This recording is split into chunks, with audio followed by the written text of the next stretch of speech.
Joining me are three of my colleagues, and they are Bernard Parks, you see standing there right now.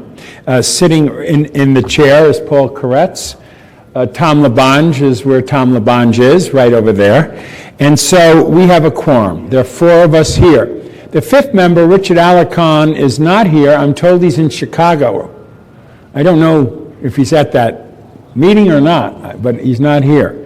What we're going to do, folks, is we have a regular agenda here, and we're going to quickly go through those issues so that we can focus on the issue that brought all of you here, which is the taxi cab issue. And what we're going to do with that is we're going to have staff give us a report on where we are and how we got to where we are and what we need to do next. Frankly, this should be informational for everybody in the room. We all should learn something from the presentation that the staff of DOT has put together that gives us the complete picture of what the city has been doing over the last bunch of years and their suggestions of where we go from here. So bear with me as we go through the rest of the agenda and get those issues out of the way so that we can focus on the issue that brought you all here today. The agenda, if one would look at it, says that I'm being asked, and colleagues, I'd like your support, to put on consent item 3 and 4, which are, could I ask the clerk to read those two items, 3 and 4?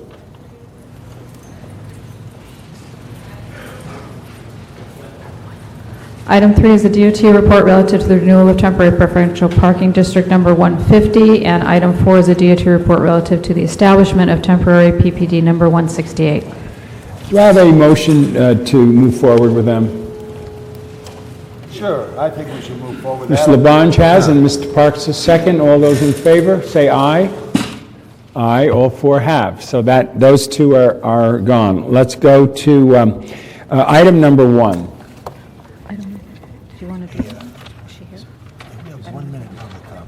Item number 1 is a communication from the mayor relative to the reappointment of Ms. Stephanie Rodriguez to the Board of Transportation Commissioners.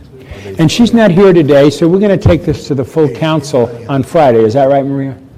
Okay, so that will be sent forward without recommendations. Do I have a motion on that, Mr. Koretz? Okay, and Mr. Labange, have a second? On the issue of item number 1. A commissioner who's not here, who will show up at the council. Okay, so fine. Sent forward without recommendations, unanimous by the 4-member committee here. And now we have action items that we have to deal with, and they're items 2, 5, and 6. And let's just start with item number 2. Item number 2 is a communication from the mayor relative to the appointment of Ms. Marissa Castro-Salvati to the Board of Taxicab Commissioners for the term ending June 30th, 2015. Is Marissa Castro-Salvati in the room? Maria? Or am I saying Marcia? Yeah, I'm sorry. Going once, if she's in the room. Going twice, she's obviously not in the room. Please instruct her to be to the full council on Friday, and we'll deal with item number 2 at that point as well. Item number 5. Wait a second, Mr. Clerk. John White, City Clerk. Item 2, the appointment of Ms. Castro-Salvati is not on the Friday agenda. Can we put it on? As a special, but number 1's in the agenda because of the council deadline for action. The deadline for action on number 2 is October 15. Okay. So more time is available. So you'll find another date and let us know when that could be. That's fine with me. Very good. Fine with my colleagues as well. Very good. Thank you. That. Item number 5. Item number 5 is a Rosendahl Parks motion relative to instructing DOT to report on the efforts to prepare the city's applications for Cycle 4 of the Highway Safety Improvement Program. Okay, staff here could give us a quick update on what the city's application for Cycle 4 of the Highway Safety Improvement Program is. Good afternoon. Arsene Mangas here. I'm from the Department of Transportation. I'm here to talk about the Highway Safety Improvement Program. As you know, the city applies for Highway Safety Improvement Programs funding every year about this time of the year. This is the Cycle 4. The deadline to submit the applications to Caltrans is on October 9th. Mm-hmm. So this is just an informational, This is just information. I passed out a list of the unfunded projects. That give was, us a quick recap of that, and everybody has that paper. these are the projects that are safety-related, high accident locations. We apply for this project. Many of this project has been on the list for a couple of years.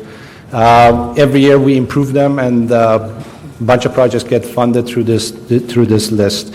This list is probably 3 or 4 years old from the beginning of the inception of the HSIP. Colleagues, any questions? The question I would just Yes. have is, I think we should go with this, but in the next year, and I see Mr. Fisher out and back, I should put all these lists that no one's ever made it to the top, we should kind of recirculate them again and try to come up with another priority, because it's difficult, I know that the task that you have, but I support the department. I think Mr. Labange made a very good point there, and Mr. Fisher, could you just stand for a second so they could see one of the main players in DOT? He's a great guy, folks, and he does this. So will we take Mr. Labange's suggestion? Okay. Can I I have a quick- motion. Can I'm I sorry. quickly add something? Sure. Councilman Labange, this is a starting point. You know, it's like call for projects. We always put this on the neighborhood council's website. Okay. It's an e-blast, and yes. But are there any other lists around? This list is going to evolve. This is the only list. This list is going to grow as we go. I got it, okay, Okay. but let's discuss it. Yeah. Okay, Sure. thank you for that motion, Very Mr. good. Labange. Second, Mr. Parks. Yeah, thank you very much, Okay, sir. and Mr. Koretz. Great, so be it, unanimous, move forward with that. We look forward to your report back. Thank you. Thank you very much. Item number 6. Item number 6 is a DOT report relative to amending its contract with Circle Management Services to extend the contract term for 1 year with one option for a 1-year renewal. Good afternoon. Robert Andalone, Department of Transportation, Office of Regulatory Services. Before you is a request by the department to authorize the general manager to, to extend the existing contract with Circle Management, which is the contractor responsible for collecting the city's 36,000 single-space meters and approximately 454 pay stations for 1 more year while the department proceeds to prepare a request for proposal and possibly a 1-year extension if necessary. Colleagues, any questions for the gentleman? Mr. Parks. Could you just give us just a thumbnail on, in your report, you show in 2009, we significantly increased the staff of Circle. Is there a corresponding figure of whether we increased the revenue during that same period? Yes, we did. We've gone, because of the council-approved rate increases, we've actually increased the revenue from approximately 21 million to 29, and then this past year to 33 million. Okay, do we know the correlation between the additional staff and the increase in the revenue, or is that primarily from increasing our, There's two components. Because we've also increased because we increased the rates and increased the hours of operation, we've actually increased the frequency of collections because most of the meters, the infrastructure is such that it's limited by the size of the can in the meter. So we've gone from a frequency for some sections from once every 12 days to once every 5 days now. Every meter basically across the city has been increased in the frequency, so that's resulted in the increased revenue and the increased staffing requirement. I would like to note at this time that we had inserted a typo in this report. The revenue, the amount listed as paid to Circle is 1.25. It really should have been listed as 1.975. 1.9? 1.9, yes. Okay, let me ask a couple other questions. Is that, we've had a lot of discussion recently on the issue of broken meters. Now, who's responsible for repair? Is that part of this contract, or is that a function of LADOT? No, this contract is solely for the collection and reporting of any malfunctions that the collectors may find. DOT staff internally is responsible for any meter repairs. Okay. And then recently, there was I guess, news report regarding citations on broken meters. Has the department resolved that or responded on that issue? Good afternoon. Amir Sadati, Assistant General Manager, LA Department of Transportation. Thank you, council members. The subject has been in the media frequently, and I believe we've repeatedly and numerous times have said that our policy is not to issue parking citations on broken meters.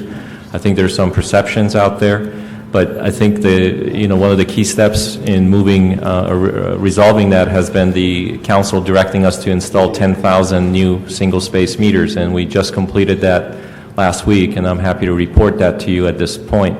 So we have now a lot more tools, a lot better technology in order to get these meters fixed more rapidly. So we don't see that as a problem, and we're working with a few other projects right now. Express Park is coming, so we're piecemealing a lot of these meters that are broken and working on the new policy with the park and pay policy, which also got some attention in the media. Okay, we have a motion under CF number 100530-S2. Can we expect a response to that addressed those issues that became public as it relates to enforcement and broken meters? Councilmember, I don't have that motion in front of me, but I will take a look at it. We want to come back to this committee. I'll give you my copy. We're going to come back to this committee actually and respond to the 10,000 meters, the revenues that's being generated, and as part of that report back to this committee, we will report on those broken meters and on the citations. Okay, let me just say this as a follow-up right now, and I know Mr. Koretz wants to speak and Mr. Labange. Tell me if this is true. If somebody jams a nickel or a dime in a meter, and the meter itself isn't working, and I parked my car in that spot, will I get a ticket? If the meter mechanism is demonstrating fail, it's flashing fail because of a jam, no, you will not get a ticket. What sometimes occurs is the people that are vandalizing our meters, due to vibration, other means, that jamming mechanism may clear the meter mechanism and may put the meter back into operation. And that's where, unfortunately, there is a perception that we're issuing citations on broken meters. With the current old meter technology, there are no ways for our meter technicians to get out to fix those meters. That's why we have a sticker that has the 1-800 number, and we're asking the public to always call and report those things, because if in fact a citation has been issued, it will be reviewed and administered, through the administrative process. We will be able to do that. The new technology, council member, has the ability to send electronic real-time text messages that says, I am jammed, there is something not right, my battery's low, I can't take money right now. So all of those things with the new technology are the way of the future, that we won't have to deal with these things. And the reporting capabilities are such that when a person calls, the operators will have that information because the system tells them that. Because anecdotally, I was going to my barber shop the other day, and it was jammed, and I called that number on the meter, and I was told, get out of that spot. So the message has got to be clear to anyone who calls that number that, yes, we can't tell if it's jammed or not because it was an old meter, to protect that person instead of having them move from that. Yeah. So is that message out there clear? Yeah, in the new 10,000 meters actually have the older ones, we're doing our best to actually get out there and fix them, but I think the public knows that, and what happens a lot of times is, again, the vandalism in some of those areas are higher than the other cities. So we've taken the liberty of changing technology where we have the most need for new meters, where there's a high level of vandalism, and the new technology has proven to be more vandal-proof. Thank you very much. Mr. Parks, are you finished? Yes, please. Last question.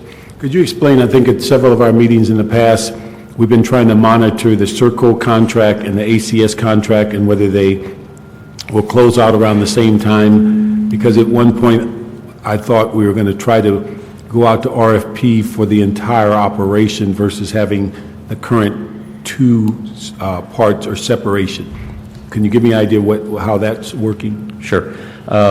The Circle contract, which is again for the parking meter collections, expires September 30th, and we had a 4 1-year options. The parking collection citation, which is the ACS is the current vendor, that expires March of 2011. In our prior planning purposes, we had a 5-year plan where we were looking at changing out the entire parking meter plant, and these programs would have come up together. As the city took different initiatives with regards to the pilot program we did with the pay stations, with the most recent changes with the IPS meters we've installed, the discussions that originally on P3 that had some component of parking meters in it, a lot of those components didn't make sense for us to do that combined approach. So what we're here before you on this item is $33 million at stake. Let's go ahead and get this extension at this point while we prepare an RFP for meter collections in the city in the next spring. By next spring, we should know what the Express Park Initiative, which is a federal grant that we're receiving to do demand-based pricing in downtown LA, we'll know what types, what quantities, what technologies we have. We've already done most of the other 50-60% of the city, so we'll have a better idea to put out a bid so that we can get good quality vendors and good quality prices in our program. Separate from that, we're working on the collections, parking citation collection RFP, which we're working with the Office of Finance, we're working with the Core Commission on how to enhance and improve that particular program. And there are some synergies, so some of the technology that we're going to use will have will be included in the parking collection, citation collection RFP. Thank you very much. Mr. Kretz. When do we start contracting out this service? I would say it's probably been about over 20, 25 years. The service was once performed by city employees within the city clerk's office, I believe, many, many years ago. There was a negative story regarding the level of honesty, so that led the city to make a decision to contract out. And as a result, we have a contractor collecting it, and we have meter security staff overseeing it, so that there is there's limited opportunities for any type of collusion. Do we have any clarity on whether we're actually saving or expending more money by having an outside contractor? Because I know, as I was surprised to hear in Audits Committee earlier this year, we were told that it has to be feasible to be contracted out. We don't actually have to be more efficient or save money. So in theory, without analysis, this could be a contract which would cost us less money to do in-house, but it wouldn't have to under our own rules. We have done some staff work in the past with regards to when the contract was initially awarded back 5 years ago. There's a 1022 determination that's part of the city contracting process. So at that time, there was some staff work. We can come back with more information if you desire that would basically outline what the staffing costs would be. There's a second component, which is the vehicles as well as the maintenance and support for that. Given the current budget situation, it's always difficult to ascertain exactly what level of support you'll have to be able to make sure you have the trucks to go out, but those are issues that can be addressed. Well, if we found it was more cost-effective to do it, presumably including all of the equipment, presumably we'd buy more equipment and save the money. Yeah, in addition to Mr. Andalon's statement, we actually, I believe it was in T Committee, that there was some discussion, and maybe about a year and a half ago, and the department, along with the Office of CAO, looked at some of those costs that you're mentioning, Councilman. I don't recall if a report was done. I think we did some preliminary work, and the cost of doing this in-house, even a year and a half ago, was I think 2 or 3 times higher. So there was some analysis done. There were some things that looked at vehicles, space, all of the labor, creating new classifications. So a lot of those things were done. And as Mr. Andalon mentioned, I believe that there actually was a motion that we worked on. I don't know where the status of it was, but we provided some input. Yeah, if there was a chance you could provide my office that information, that would be helpful. I definitely will, and I also want to let the committee know that we are currently working with the Office of Controller. She has asked for this particular vendor as well as ACS. They're doing some fact findings right now. We've provided a lot of information to them. We have no idea when if a report's going to come out, but I want to make sure I'm looking all of you in the eye and letting you know that there is we're working with the Office of Controller on a audit of, this and ACS.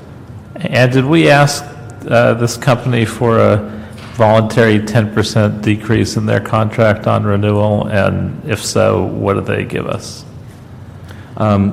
We actually did for all of our contracts as mandated by the council. This is a special fund. This was the Special Parking Revenue Fund, and I believe the request was of all general fund. But however, we did ask, and I think through providing additional vehicles, additional staffing, they've provided, their response was more in the way of providing more services to the city in return for that 10%. I would hope that we haven't limited that ask only to general fund. If there was a way to provide us with that information. I believe the CAO worked on that, and we will also provide that to your office. We asked of all of our contractors to do that, sir. Yeah, I think we should. If we're not asking that of special funded contracts, I think we're missing a good opportunity, and we should rectify that. Thank you. Thank you. Mr. Labange. I mean, if you could do this here, years ago, they used to do reports. Wilshire Western, Wilshire Vermont, Sunset Alvarado, Sunset Vine, and parking meter district. It shows the number of meters, what the revenue was gained in that area. Do you remember those reports? I do. Okay, could you give us a report on that? Break it down. Do you still have them districts like that? Vermont, Sunset? We do have parking meter zones. Right. Those are still through zones. Special Parking Revenue Fund being one fund, I think in about 6 years ago, we stopped reporting that in that fashion. It gave a perception, let's say, that those meters only belong to that area. I got it, but I think you should know where your meters or your money coming from. We have that report, and if you like, I can make it part of. Yeah, if you could, I just out of curiosity, and also where the tickets are.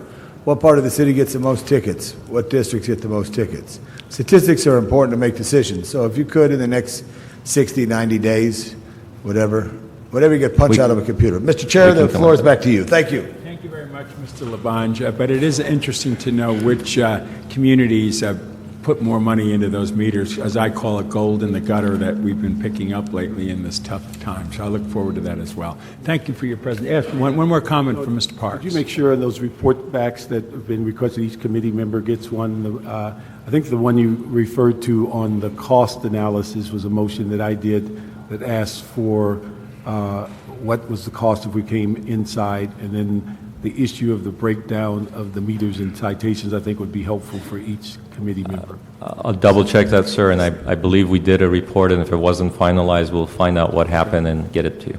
Okay. Get it to all of you. Thank you very much. I have a motion to move forward with this. Going once. Mr. Parks? We need a motion to move this? Yes. Okay. Yeah, with a friendly amendment to get that information we requested. Right, we'll get you the information. Okay, and I'll second that. All in favor? Okay, it's unanimous. Thanks Thank very you. much. Now we'll get to the moment that we've all been looking forward to, the taxi cab issue.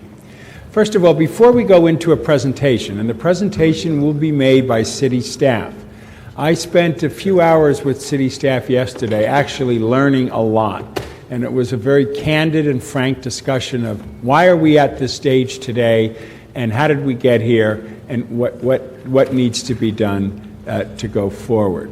So if you would indulge me, let me ask one big question. How many in the audience are driving a taxi cab and are taxi cab drivers? Stand up if you're a cab driver. Okay, I appreciate you all coming into the room today. Now, please sit down, and all those in the room who aren't cab drivers but are here for whatever reason they are, would you please stand? Okay. One other question. Please. All right, and you can sit down. Anybody who has a birthday today, stand up. I want to salute you on your birthday. We got one birthday boy in the back. Happy birthday. What we love about Tom LaBonge is no matter what the story is, he's able to put a smile on our face. It's a very positive spirit on all of that stuff. So, all right. We have a lot of cards, obviously. We have a lot of points of views here in the audience. I want you to know that today's meeting, unless my colleagues disagree and everybody here is an independent spirit, I don't intend to have a vote of action today. I have this as the first an informational discussion, plus obviously comments from everybody here in the audience. We'll digest it, staff will digest it, and then the next meeting is when action should be or could be taken, but I think it's appropriate for us to know where we are so we're all on the same sheet of music as to what we might want to do or not do going forward. So with that appreciation, we're going to have a PowerPoint presentation.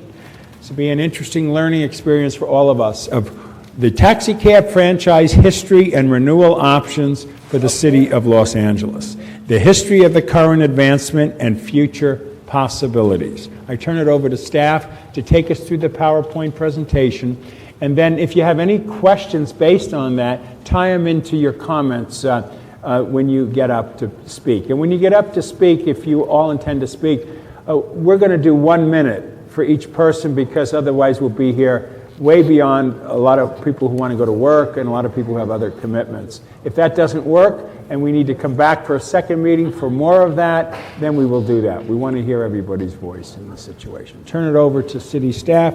Introduce yourself again for the record and take us through the report. Thank you, Councilman Rosendahl. My name is Amir Sadati. I'm the Assistant General Manager, LA Department of Transportation, in charge of parking management and regulations. With me is Janine Brands, who's one of my regulatory managers, who unfortunately Tom Drischler, who's our taxi cab administrator, could not be here with us. He's actually attending the IATR, it's the annual regulatory meeting in Chicago, but he's listening, and I want to wish him well, and we'll miss him. What we've put together, and I also want to thank you for your leadership, Councilman Rosendahl, in giving us the opportunity to go through this PowerPoint. I think it's important. We've said a lot of things, and we put a lot of reports together, and we wanted to condense. If you can give us maybe about 20 minutes, we'd like to run you and the public on the history, what we've done since the franchise has been here, and what are some of the options that's before you. So for that, I'm going to go ahead and turn the first portion of this to Ms. Brands, who's going to run you through a little bit of the history, a little bit of the franchising, all of the regulatory schemes we have, and then I'll take us through the rest with the options. Very good. Thank you very much. Good afternoon. Janine Brands, LADOT staff. Go ahead and hit it. I'm going to look at the big screen, okay? We're first going to talk a little bit about the franchise history, and I'm actually going to read what's in the report mostly because it's going to give you some information of how we got to where we are and what we're doing with the current technology. Taxicab franchises have typically been renewed, and this is an extension process in the past, by establishment of replacement franchise ordinances containing the same terms and conditions as the previous ordinances. These as-is renewals occurred most recently in 1989 and then 5 years later in 1994. In 1998, when we were a few years away from the end of that franchise process, we decided, and the City Council and the department requested the authority to conduct a comprehensive review of current taxicab regulations in order to ensure that service standards provided for the most responsive, safe, and reliable taxicab service for the public. We knew a lot better technology was out there, and we intended to find out what we could do to bring that into the next system. Beginning in July 1998, we hired a consultant who provided assistance to the department and our commission in reviewing all aspects of the current franchising system and the potential for changes. After nearly 2 years of public meetings with stakeholders, including drivers, owners, franchise companies, user groups, the disabled community, the Taxicab Commission, and the city committees and council, we reviewed all these regulatory terms and conditions and future possibilities. In April 2000, based on the consultant findings, the stakeholder and public input, Taxi Commission and department recommendations, and additional vehicle greening requirements set by the City Council, we were finally able to put out a request for proposals, notice of sale, for our new competitive bidding process for franchises. So that was April 2000, after 2 years of going through the process to see what changes should be made. On January 1st, 2001, after a competitive bidding process and evaluation and ordinance setting, 9 new taxicab franchises were awarded in the city and became effective, containing requirements for computerized dispatch, performance standards, operating statistic data collection, improved vehicle emission ratings, wheelchair-accessible vehicle requirements, and much, much more. That's the history of where we got to the last 10 years for our franchises. So let's talk about what advancements we've been able to make and use in the current franchising system. Thank you. Based on the technological advances required in the current franchises, which have been through almost 10 years now, along with the comprehensive performance-based evaluation system for all operators, the City of Los Angeles has become a premier regulation system when it comes to customer service. Many advancements have been made in the past 10 years to improve service and safeguard both the passenger and the driver. Annual performance review is one of the major accomplishments of this franchise system. We have given you a copy of the last annual review, which includes 2007 and 2008. It's available on our website. Basically, all taxicab franchise holders are subject to an annual performance review and evaluation by the department and our taxicab commission. More than 12 categories of service response and performance areas are monitored and graded each year. All current taxi operators have passed the comprehensive review in recent years, each achieving the maximum 10-year franchise authorization period.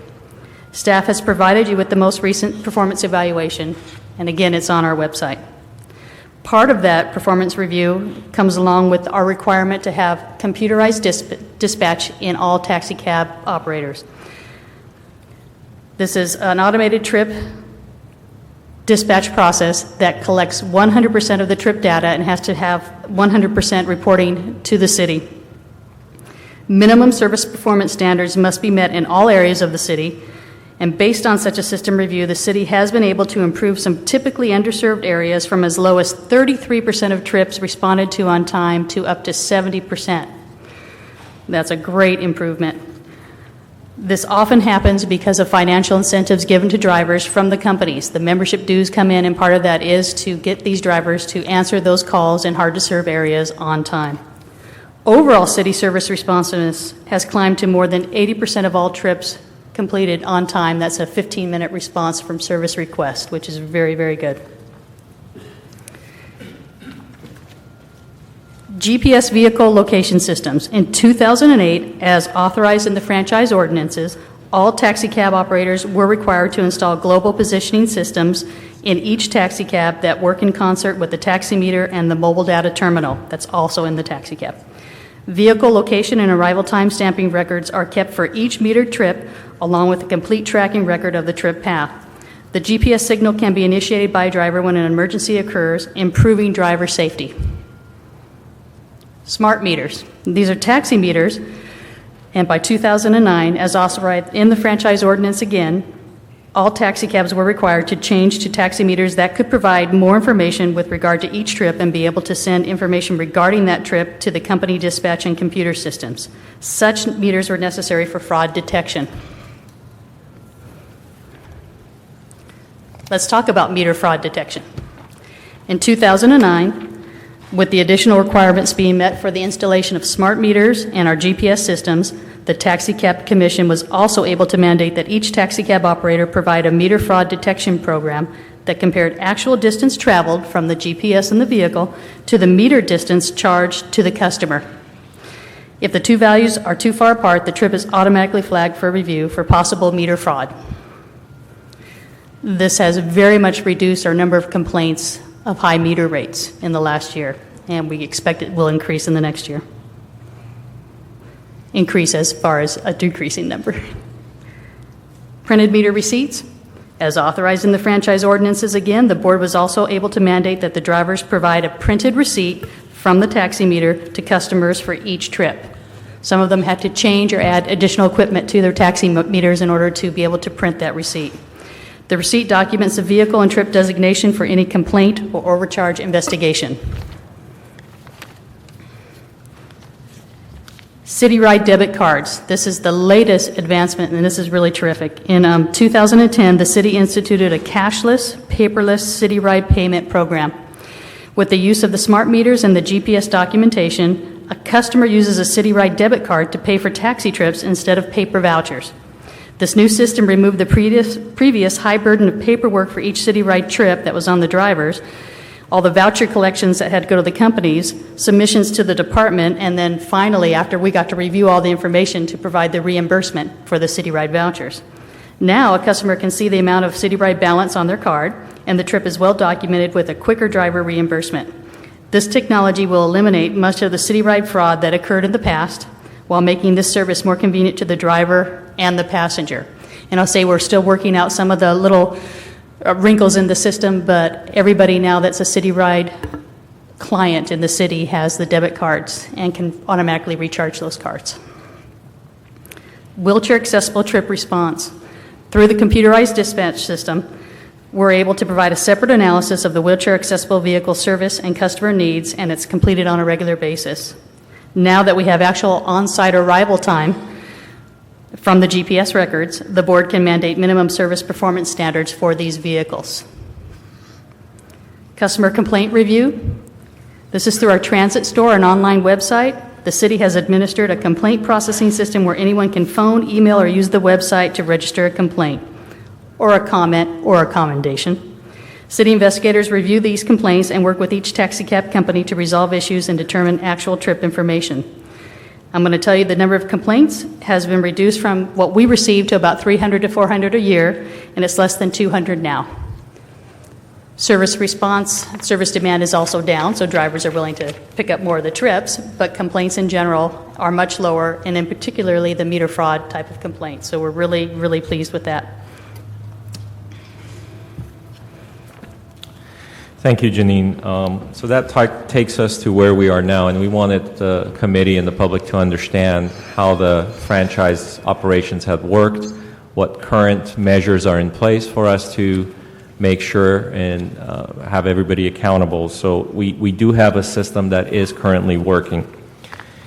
In 2008, again, knowing that the franchises were up in 2010, we began the process of reviewing all the regulatory processes and potential permitting programs.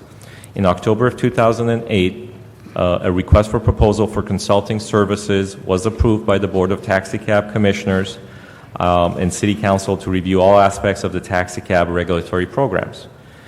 That consulting contract included requirements to review all types of permitting schemes, from franchises to medallions to combined medallion operating schemes.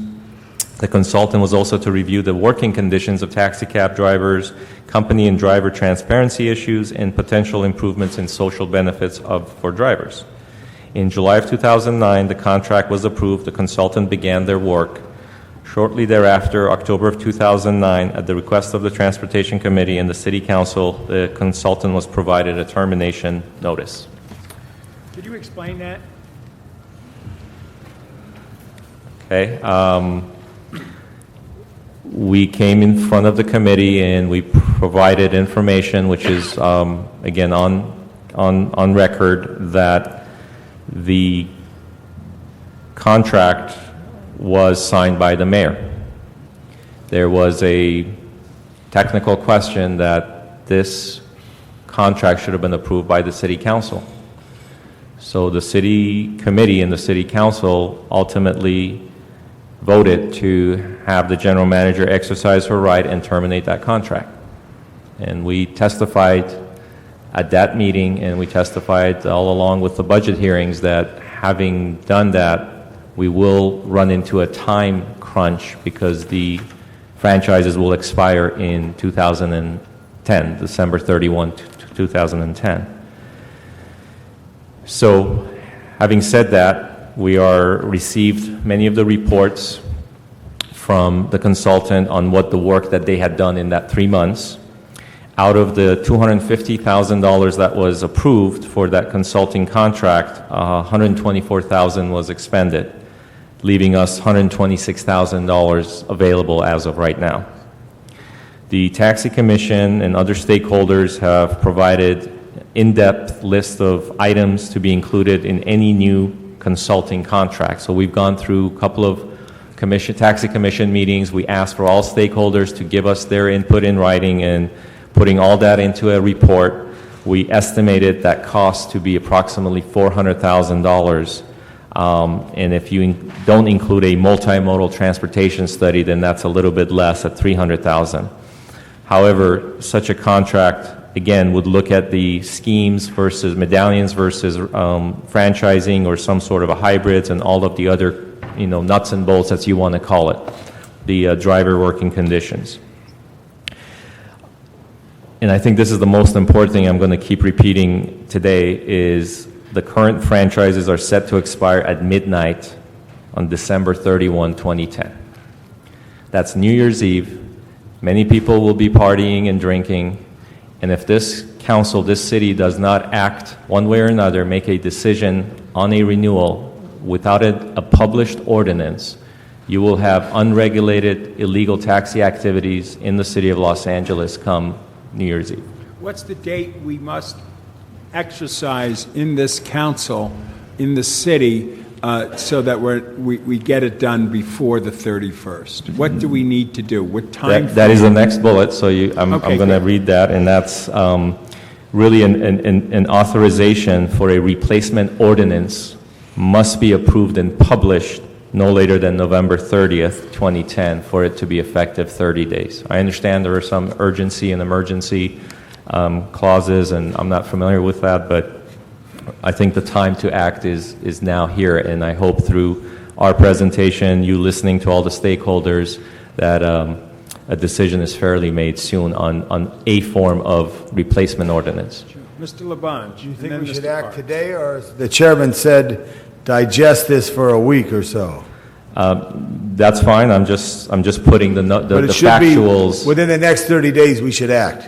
There should be, and I'll backtrack you. So if you have to have an ordinance in place to be published, I believe some of these ordinances might take 2 readings. So that takes you to 2 possible council meetings in October. And then backtracking from that, if there's a report back or additional information you need. So our backs are against the wall. Got it, but there's a little bit of wiggle room if the chairman wants to continue this a week or 2. That's what I Absolutely. want to know, or should we go today? That's what I'm looking at you straight in the eye. Today is better, but wiggle room if that's what you need, so you can really Got it. comprehensively digest this information. It's a lot, then Thank you. you should do that. Thank you. And I just have a few more, and then I'm happy to answer any questions if that's okay with you. So one of the important factors in all of this is green taxis, and we want to just kind of walk you through what that really means.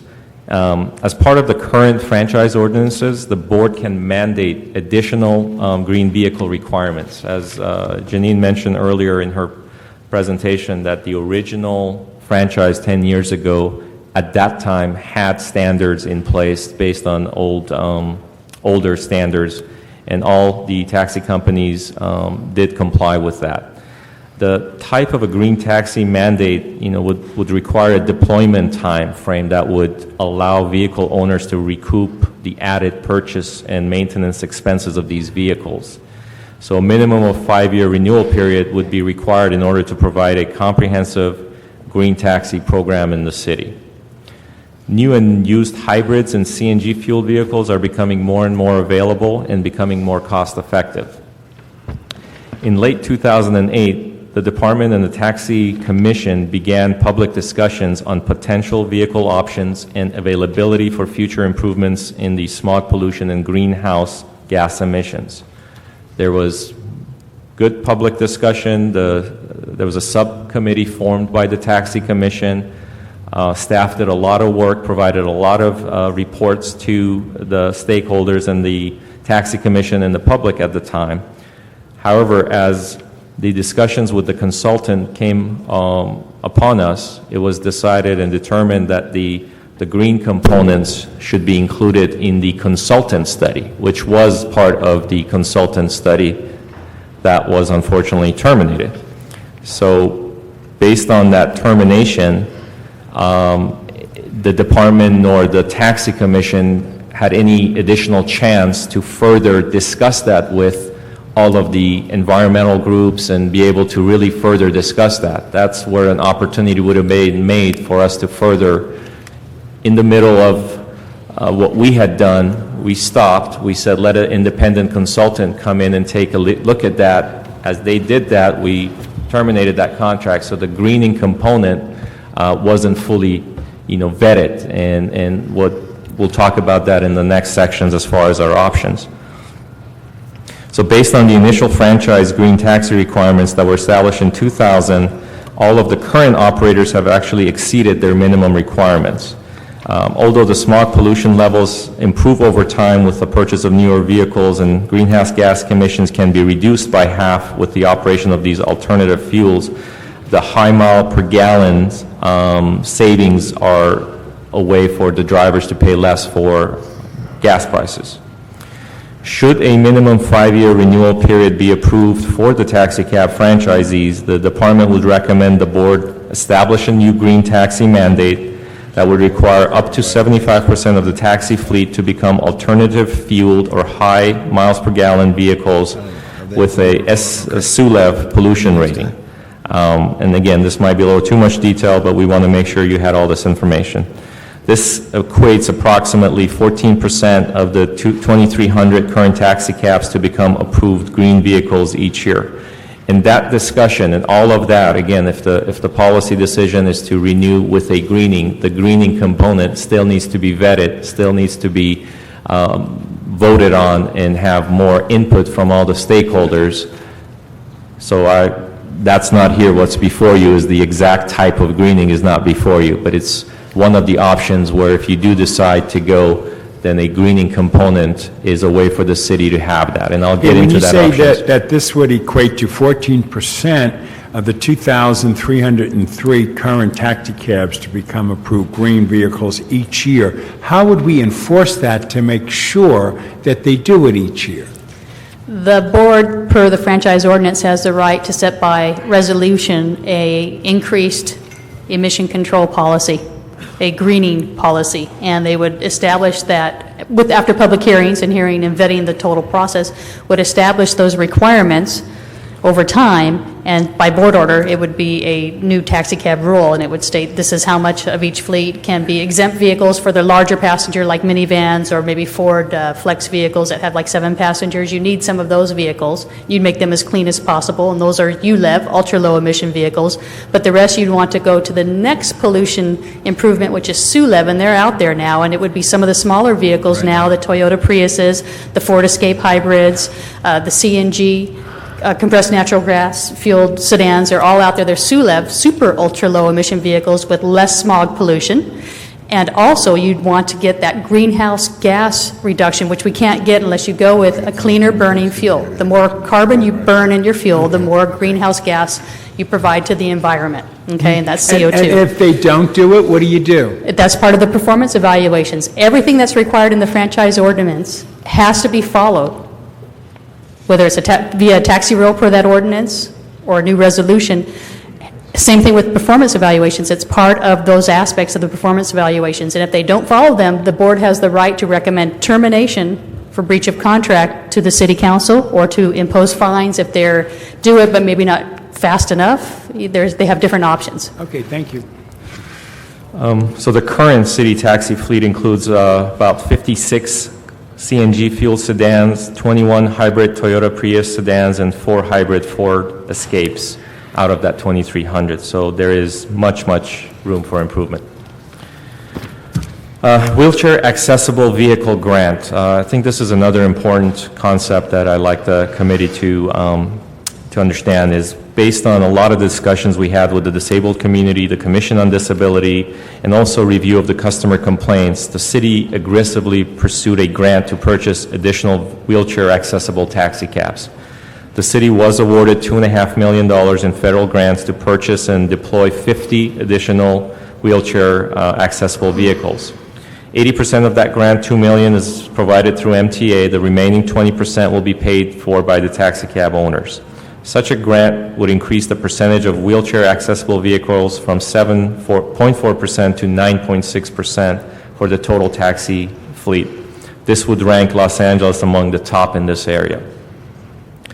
In order to meet the assurances of the grant, there must be a guaranteed deployment period whereby all operators will increase marketing and usage of these vehicles, and the department will be able to receive, review, and verify those required service response improvements. A minimum 5-year franchise renewal period is required in order to satisfy the usage conditions and continued monitored requirements of the grant. Without the 5 years, you would not be able to satisfy this grant, and we would not be able to purchase the additional 50 vehicles. Okay, a little bit of talk about the future technology advances for improved driver safety and customer service. I think it's important to understand that the department, the taxi commission, we're continuously working to listen and improve with technology improvements. A few things that we recently have done, the board recently approved the installation of security camera systems in taxi cabs. The new camera system provides picture and video records to safeguard taxi drivers, and also in systems can be used to record accident information, so potentially reducing insurance costs. E-commerce payment system for credit cards has been implemented, and this will undoubtedly be the next technological advancement. These are machines that would allow the customer to swipe or enter credit card information, and this will obviously improve customer service payment system. Now you have another option to pay besides cash, and a way to have that usage fee paid through the customer rather than the driver would benefit those drivers who often refuse sometimes to accept these types of payments. Also, a few things the department is working with is the electronic waybills are now possible with the current technology. There are programmable chips that could be upgraded, and the computer programs would allow for trip documentation in the future.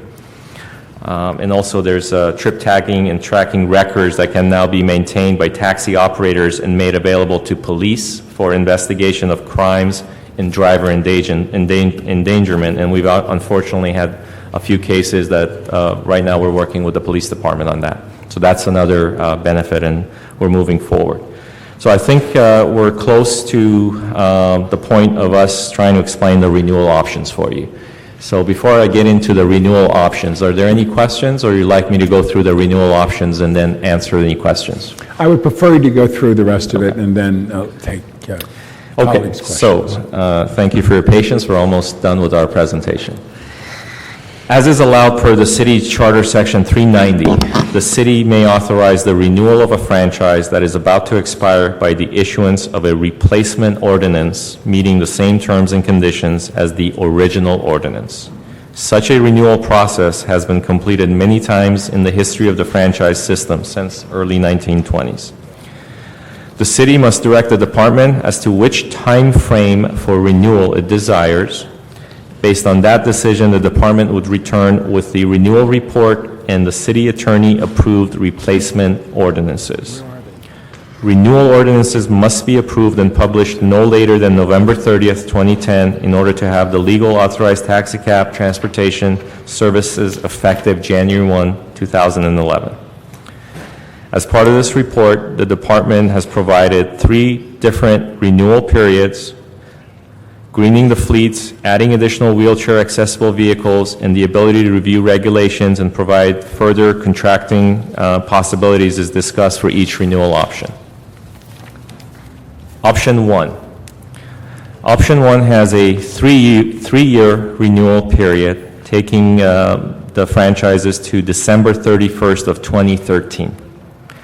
Should the city find and allocate additional monies, approximately $174,000 to $274,000 of additional funding, through this option, the city could again provide consulting services for a full review of taxicab regulatory approaches.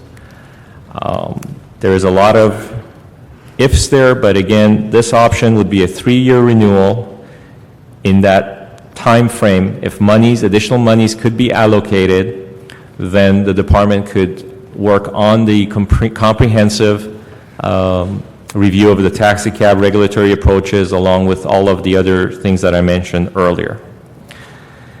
Once you've done that study, the time frame that's necessary to then vet and approve a consultant study, review all of the aspects of the regulatory approaches and the driver working conditions, and have all of those possible findings and recommendations done in a public forum, approving a future regulatory program, all of that would require no less than a 3-year franchise renewal period, because it takes that much time to go through finding out what we've learned from the consultant, what all the recommendations are, what it all means in order to then go and competitively bid out a new franchise.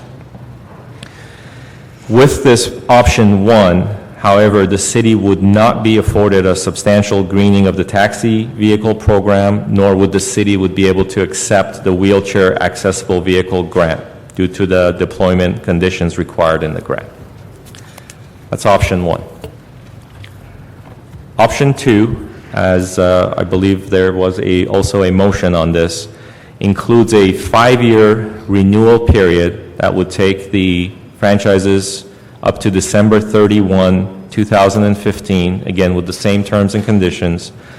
With this option, what is recommended that in a parallel path, the remaining $126,000 be made available for a separate consulting contract to review the driver working conditions, the transparency issues that's been brought up, the potential driver social benefits. In that same time frame, should additional funds be again made available at a later date, a second RFP could be issued to review all of the other regulatory aspects and potential permitting changes that's been discussed.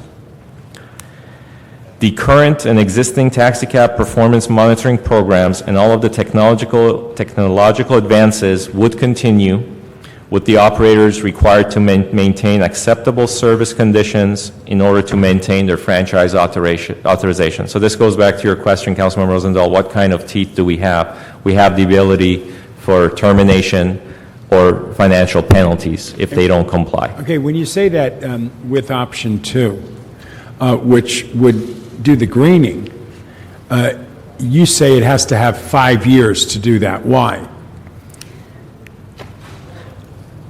The vehicles for greening are quite a bit more expensive than what we have now, so the drivers and the owners have to have a chance to recoup those expenses. They're going to probably have a little bit higher maintenance costs over time, and insurance costs. They're going to have some liens on those vehicles as well as they pay them down. So it's just not going to be going and spending $7,000 as they do now on a used Crown Vic from the police. It could be $20,000 to $30,000 for some of these vehicles. Even some of them, there's some that are used that are a little bit cheaper, but not that many right now. So it's going to take time for them to pay that back. So they're always drivers and owners of the vehicles are always either paying for the next vehicle, saving their, or they're paying off the one that they have. So they have to know the knowledge that when they put that kind of an investment out there, that they're going to recoup their investment. It's only fair. So you have to, when you make such a higher costing event occur, and all the liability is going to go on that owner, they're going to have, with a hybrid vehicle, such as a high miles per gallon vehicle, the lease rates are probably going to go up because the driver's going to pay less in fuel, so they're going to get part of that back, but the rest of it's going to be on them. And they have to know that they're going to be able to use this vehicle till it kicks, so that they get their investment back. It's only fair. What about the big issue that some people are suggesting, which is driver working condition, transparency issues, and potential driver social benefits?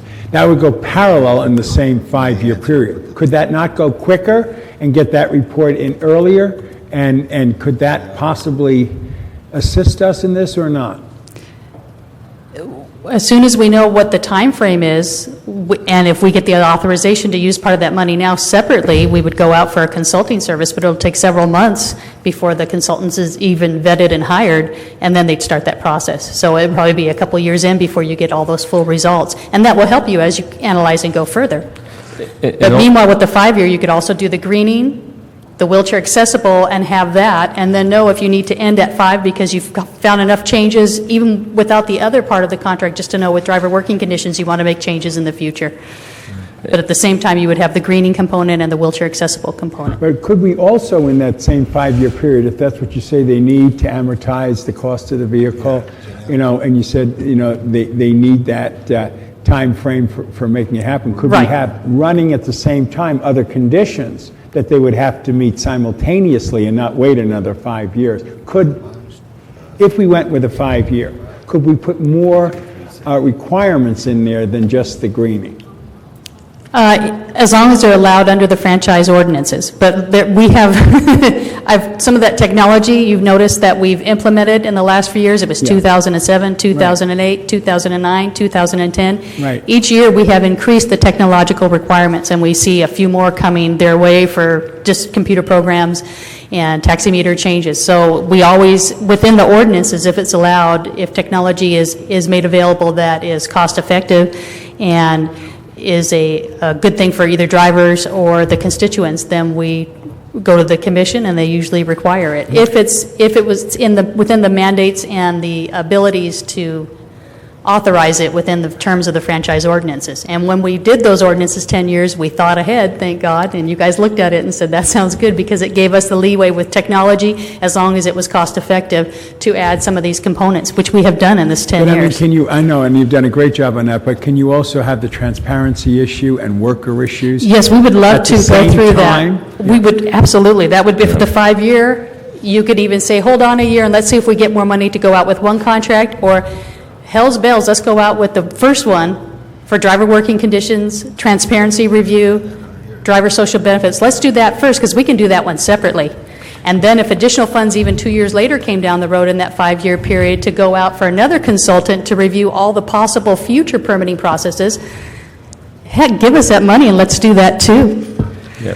Definitely. In addition to that, I think it's, would be important for us to obviously work with the city attorney on the franchise ordinances, so we don't want to in any way jeopardize the legality of those franchises. So asking a lot more might mean an amendment or a change, so we have to be careful with that. But I also want to mention that, the department does not have the expertise on the social benefit issues and a lot of that. So we would look forward to working with either the Office of Controller on the transparency issues with potentially more audits, possibly the Office of the CAO Relations, or somebody else that specifically looks at those things, such as the social benefits and the working conditions. We will work with them. We'll still put together the RFP, but I just want to make sure that I also make that. If during this period, say we were to give a 5-year extension, the greening starts and all that, and we came across abuses, could we immediately implement those strategies, or do we have to wait 5 years if there's abuse to taxi cab drivers and obviously to the public? If abuses are illegal activities, you guys can handle that right away. You have to follow all city, state, and federal mandates as part of the franchise ordinance right there. Okay? All right. So if something has not been done properly and is illegal and that's causing an abuse, it's our job to take action.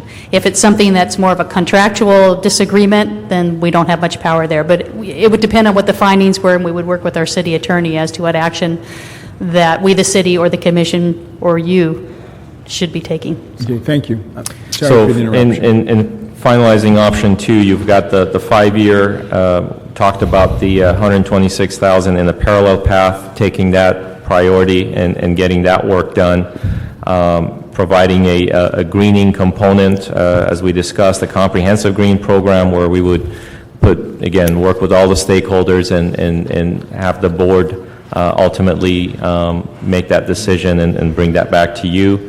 And also, in this option, there is a potential for 2 one-year extensions based on performance review, as it was in the prior, as it was in the current franchises.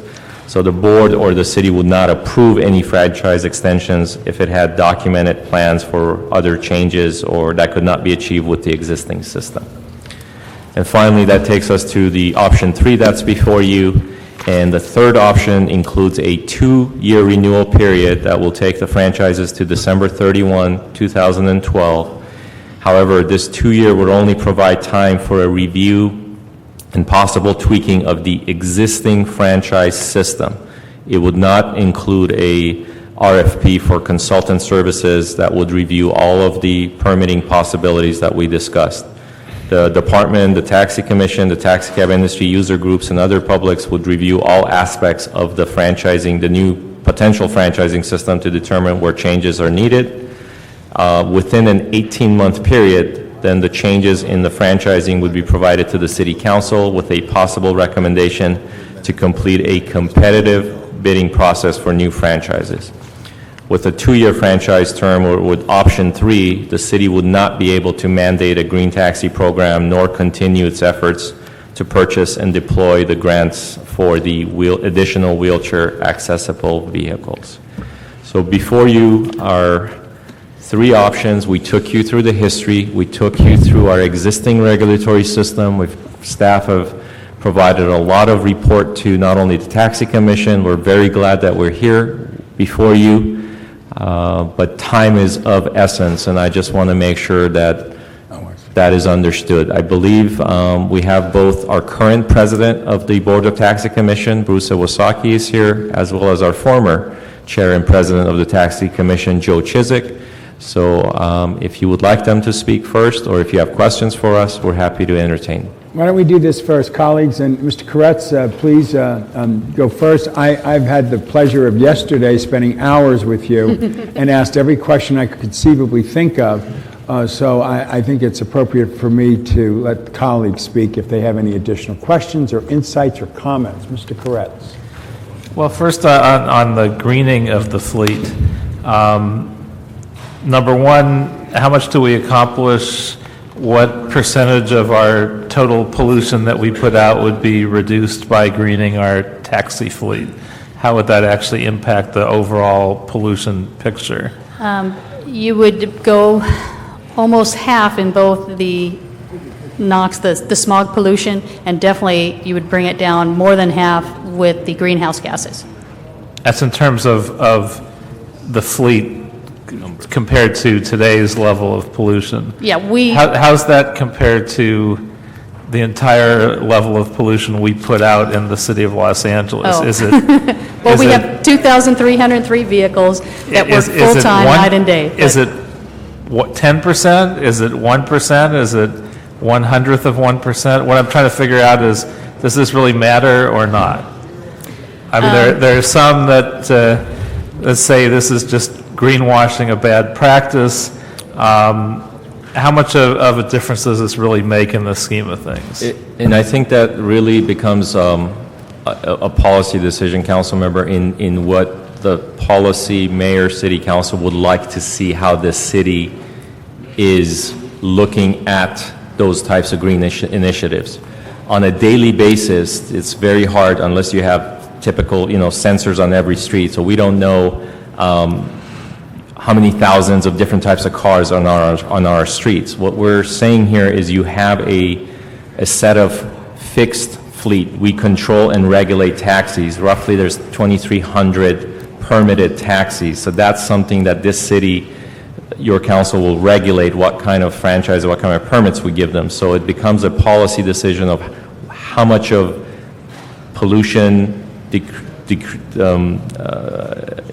decrease in the pollution the city is looking at. And we've provided, again, a way of smog pollution as well as clean fuel. So we're I think, behind other cities. I was in Vancouver for a conference, and I believe they're in 87% right now in hybrid and clean fuel.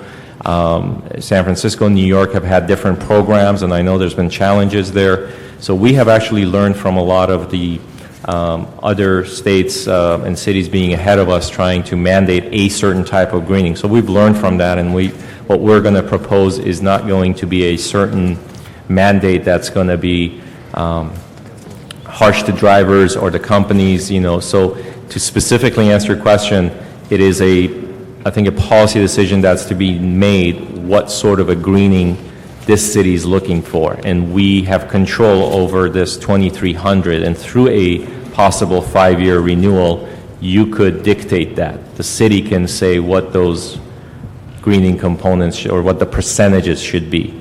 Well, you've probably answered half my question. I suspect you don't have any ability to answer the rest, so maybe you could come back at the next time with the answer to the bigger picture, which is what impact this makes on our overall pollution picture. I understand the strategy to improve air quality is you have to take each piece and address it one at a time.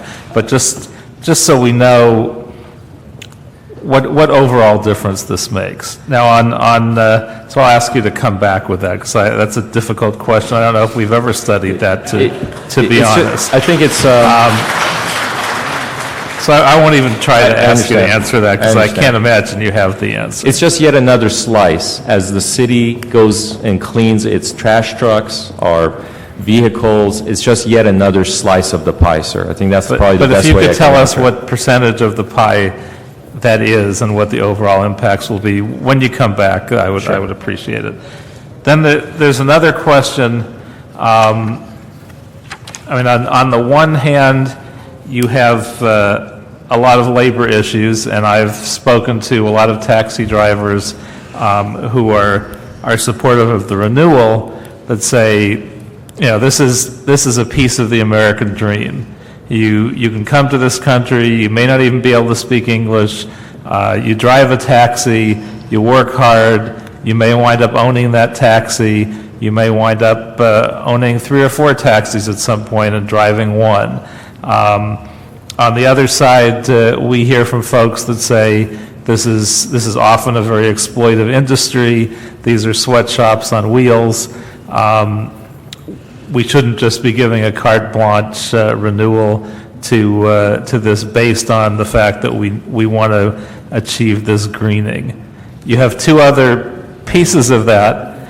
Obviously, the environmental groups that want to see this greening happen, yet there are environmental groups that have contacted us in opposition to this program. And then in the opposite direction, we've now received a letter from United Independent Taxi objecting to it on the basis that 5 years as a practical matter isn't really enough for all these driver owners to amortize the costs, and maybe with 5 years they won't really, as a practical matter, be able to do it. So we have a lot of questions about the greening and about the labor piece. And we've heard a lot on both sides of it. How do we cut through all of the noise in both directions and get to the real facts? How do I, as a decision maker,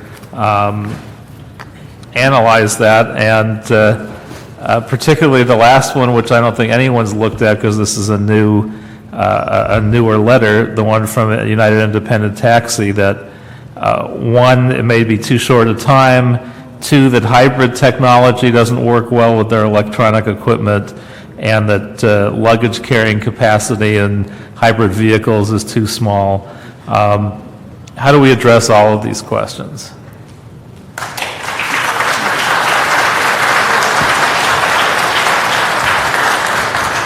Can I say Yeah. something real quick? All right, if you're not going to answer that question there, Mr. Clerk, I want to see a record of this meeting. I have to attend to my district at this moment here. The one question I want to direct to DOT is a matter of the London-type cabs, which has a larger space within the rear. Would you look at those operations too, as far as for larger people? And also, I think, to continue to inform us. As Mr. Rosendahl said, this is more than likely going to be continued, but we need to get that information down. Thank you.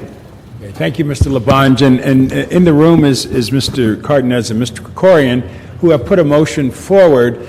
As professional courtesy, I certainly would defer to the 2 of them right now to make whatever comments they want to make. And then, frankly, I want to hear from you, and you've been very patient, and we appreciate that very much. We wanted to inform and empower you with the facts. Mr. Cardenas. Thank you very much, Mr. Chairman, members of the committee. The reason why this motion is before you is because I believe that the city should be consistent in its endeavors, and certainly with its mantra that we want to be the greenest big city in the country. The fact of the matter is, one of the biggest carbon footprints of any community, certainly in California and in our We Love Our Car city of Los Angeles, is the output of carbon when it comes to vehicles. The fact of the matter is, this motion simply gives the city of Los Angeles the opportunity to move forward much quicker than if we would go out to a different process, which we could engage in. But this process is a completely legal and appropriate process that we could actually resecure our franchises for the next 5 years, and also have a written contractual commitment with the current operators, should they agree to green their fleets up to 80%, then we will in fact be the quickest, greenest taxi big city in the country. We have the ability to do that. It's simply a policy decision of this committee and then eventually of the City Council of Los Angeles. I do not believe that this decision should be made on whether or not the department has enough money or not to go out to RFP. I think it should be made simply on the premise as to whether or not we should extend the franchises, and if we do so, we can do it much quicker and much more efficient, both for all parties involved, and actually create the greenest, quickest taxi fleet in the country, and we can do it almost immediately.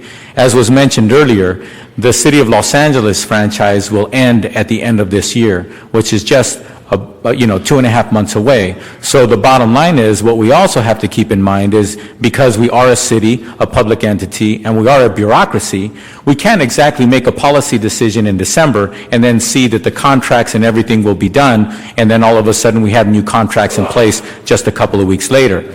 Actually, what really should be the question to the department is, what is the appropriate amount of time that they should be given should the policymakers make a decision in order for them to get the contracts in place? The fact of the matter is, no city like the City of Los Angeles or any appropriate city actually draws up contracts within a day or a week. It does take some time. So I think what we should be mindful of is rolling the clock back from December 31st to today and see what kind of latitude we may or may not have. Yeah. As you We've can done see, that. We've the done interest is very great here. I think that by and large, this is an opportunity for us to actually show that perhaps the word bureaucracy is something that's seen as negative, and sometimes people look at bureaucracy as taking up too much time or wasting time. I think it's an opportunity for the City Council to actually move expeditiously, legally, and appropriately to actually move this forward and actually meet an objective that we tout about, we talk about, but we need to actually walk the walk and talk the talk, not just talk the talk. I think this motion is very clear, and fortunately, I think it's very simple and forthright. So hopefully, with the support of this committee, we can move this item forward, and then at the same time, we can give the City Council an opportunity to do the same. Thank you very much for your comments. Mr. Krikorian, would you like to make a comment or two? Since you second the motion that moves us in the direction of action of a 5-year contract that puts benchmarks and milestones for greening, but there are other issues that people want to make sure are addressed during the process as well. Your comments. Thank you, Mr. Chairman, very much. Thank you for the invitation to speak, and colleagues, thank you for your careful attention to this important policy initiative. I want to applaud, first of all, Councilmember Cardenas for bringing this matter forward, because I really think that this is an approach that's taking an innovative way of addressing our transportation needs here in Los Angeles, while still furthering a very important environmental goal of greening the taxi cab fleet. At the same time, the 5-year proposal that's before us, as has been indicated quite clearly in the staff reports, allows us a number of benefits that the other alternatives don't allow. Number one, the greening of the fleet in a legal way. Number two, eligibility for the federal grant funding for the disabled vehicles that we will not be able to get without this. Number three, it creates a sense of stability and predictability in our transportation needs that assists both the city and also whoever it is that's going to be providing those services, and the drivers as well. So I think going forward with a 5-year franchise makes a great deal of sense for the city. Anything short of that will cause loss to us. It will cause an environmental loss. It will cause a loss of real dollars. And these days we can't afford to lose a single penny in this city, and we certainly can't afford to leave any federal dollars on the table that are otherwise available as grants. So I would just urge you to move forward with this proposal. I thank you very much for the very careful attention that you've spent on this, the time that you've devoted to this issue. I would ask Also, though, this is mid-September, and we are pressing against a hard deadline of the end of this year.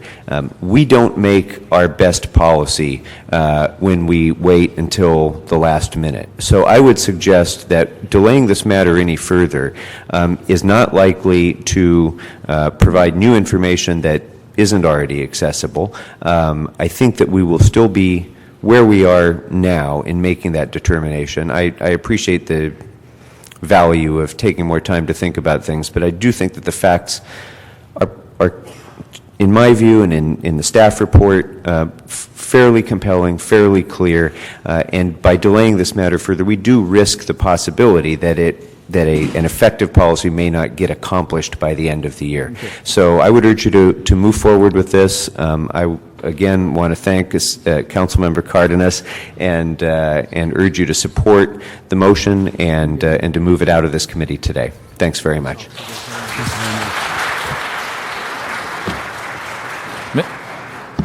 Mr. Chairman, if I may, I was looking at the agenda and I wanted to get clarity as to whether or not the committee had the authority to take action today should it choose to do so, because sometimes we agendize items for information only, and it's my understanding as I read the agenda, it is not for information only. So is it technically the case that this committee, if the will of the committee is to move forward today, that they have the right to do so? That's correct. Okay, thank you. But what our plan is, assuming we get an opportunity for the people to speak, obviously this is important, that we will probably continue it to a meeting maybe a week from now or 2 weeks at the most and take action then. We need Mr. Alarcon, he isn't here, and we also need to reflect on this and any questions that people ask, we need the answers back. But Mr. Parks wants to make a comment. But we will move quickly so that the 31st of December, we're not without a franchise. We're not going to put the city into a chaotic state. The question is it 5 years, 3 years,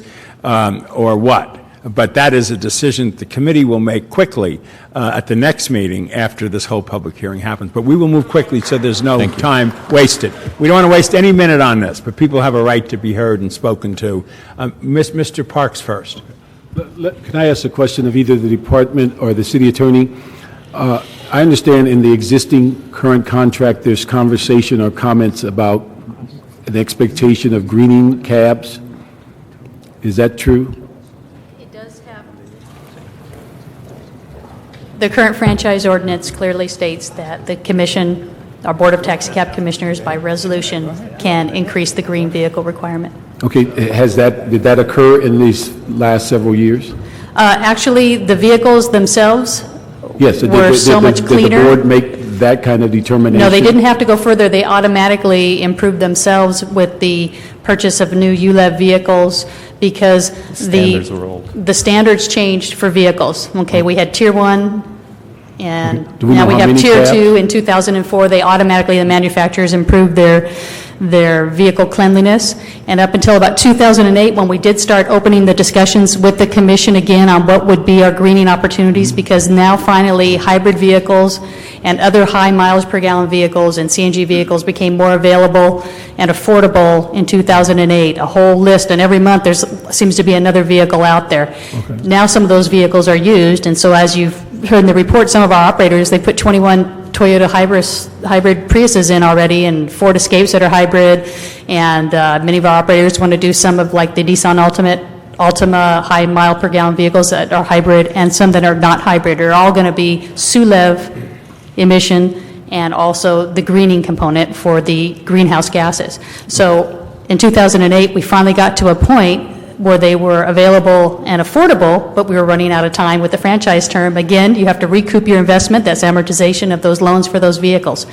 So we started the discussion. We said, it's going to happen now, so let's put it in that consultant contract, and then it got canceled. So we're here at this point saying we do have the opportunity to go further, and I will mention that after the 2001 attacks, business went down 20% and slowly built back up. And then in 2008, again, in our economy, business went down almost 20% again. It's down about 10%. So it wasn't the best of times to place an added burden and cost on these drivers and the vehicle owners. Okay.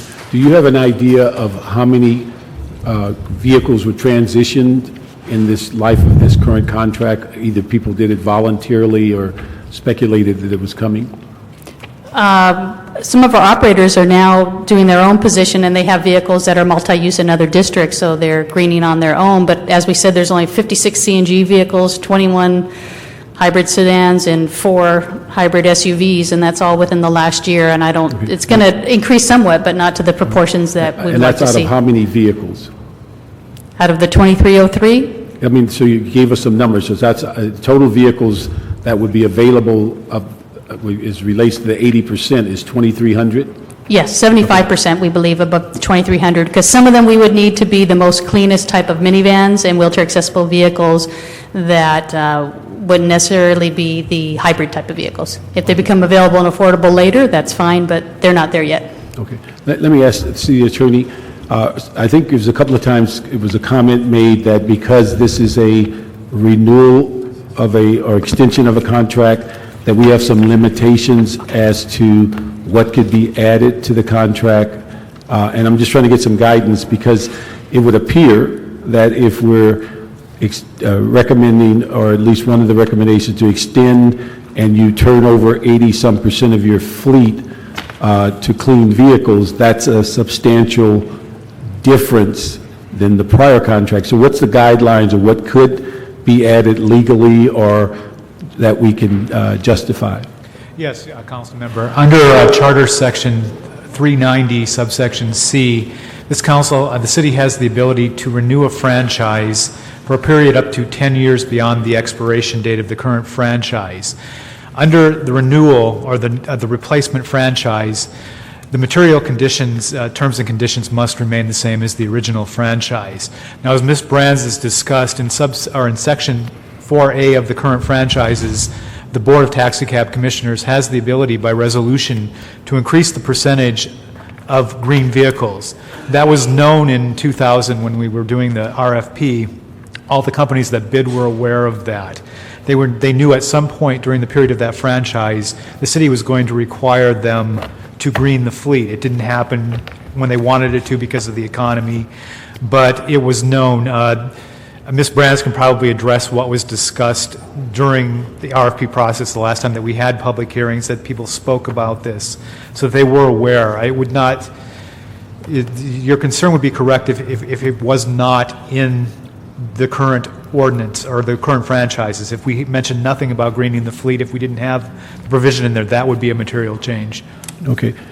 And was that the intent when we negotiated, that they knew it was coming, it's just the date hadn't been set? Yes, and we didn't know what the new requirements would be because we didn't know what new technologies and emission controls would be out there, but we knew that we had a first-year plan and that we expected quite a bit of improvement after 5 years, and now we're at the 10-year mark, and so as it stated in that franchise ordinance, the board can mandate improvements. And that is something that would go through the board. We're giving you what our recommendations to them would initially be, and they would go through that process in public hearings and getting more facts and figures and hearing from some of the green coalitions and the owners and vehicles, and most of our industry has already stated that they're willing to green those vehicles. They're ready. They're already putting some of them in, and they know that it can happen, but they have to have a certain time frame in order to amortize the costs. Okay. And then let me ask Mr. Sadati, as we move forward, has the importance of the study diminished, or is it even more relevant today than it was over the last couple of years? Well, I think we broke it up in two pieces, and I think that's why with option 2, the $126,000 that's here in our account can be appropriated for what we heard from the stakeholders being the top priority, which was the driver conditions, the transparency issues, and the driver workers' conditions or work issues. So we feel that option with that money, if that's what the policy decision is, still takes care of those 3 top priorities. Looking at taxis in a multimodal transportation, I think is important, is looking at medallions versus others. I think those are all valid points. We're in a time crunch now that if funding can be made available, then I think it's important, or as a policy decision, you could still look at those.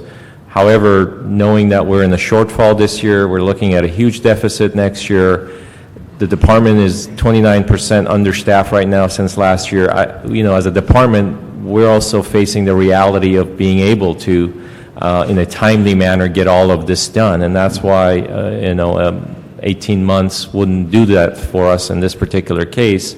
And, but I think that's why I think with option 2, you still have the top 3 things that's being looked at. Okay. Let me ask, Mr. Rosendahl, is the game plan that with the going backwards on the schedule that we expect to be back and address this within the next couple of weeks? Yes. Okay. Let me just get one of the things, because we have 2 weeks, hopefully no more than that, to make a decision, is that I'm going to ask you to come back in that 2 weeks, because I'm concerned, because I was involved with the issue of having the study done initially, and I realized that it was beyond your control, and certainly the council made a decision to stop it, and we didn't have all the money. But one of the things I'd ask the city attorney and the department to look at, if we have the ability as part of this contract, and to give you, there's no mystery, I'm supporting option 2 in the sense of moving forward on this. But what I'd ask you to look at also, because I think fundamentally it's very important that the study be done. I think we were sued before because of a lack of a study. And I think that the issue of looking at $120-some thousand study that just gets us over the hump is not really where we want to be. So I'm going to ask you to look for this with the city attorney, is whether we have the ability in a renewal of a contract to ask the 9 franchises to support that study by contributing, and I'm guessing around $40,000 each would put, along with our money, would put us right at $500,000, that we research whether that is a viable ask in a renewable contract. And so that we don't leave here with making a decision and saying we're going forward, but a large piece of the puzzle as far as financing a study is left undone. And so, again, I think the issue, and the other thing I'd ask, that we ask the department to get with the mayor's office, Mr. Clark, because we've asked them to look at the ARA grants and a variety of federal grants to see if funds are available to assist in that kind of a transition. We've received ARA money recently for DWP and a number of city departments on greening of vehicles in the city's fleet. And so we've asked them to look at whether any grants are available that we can use to help supplement and support the cab industry in transitioning their fleet to a green fleet. So those are 2 things I'd ask you to do within the next 2 weeks, and I'd hope we get this scheduled so we can move forward. But I think that would give me some comfort that we're going to get the study done and hopefully the votes to move forward.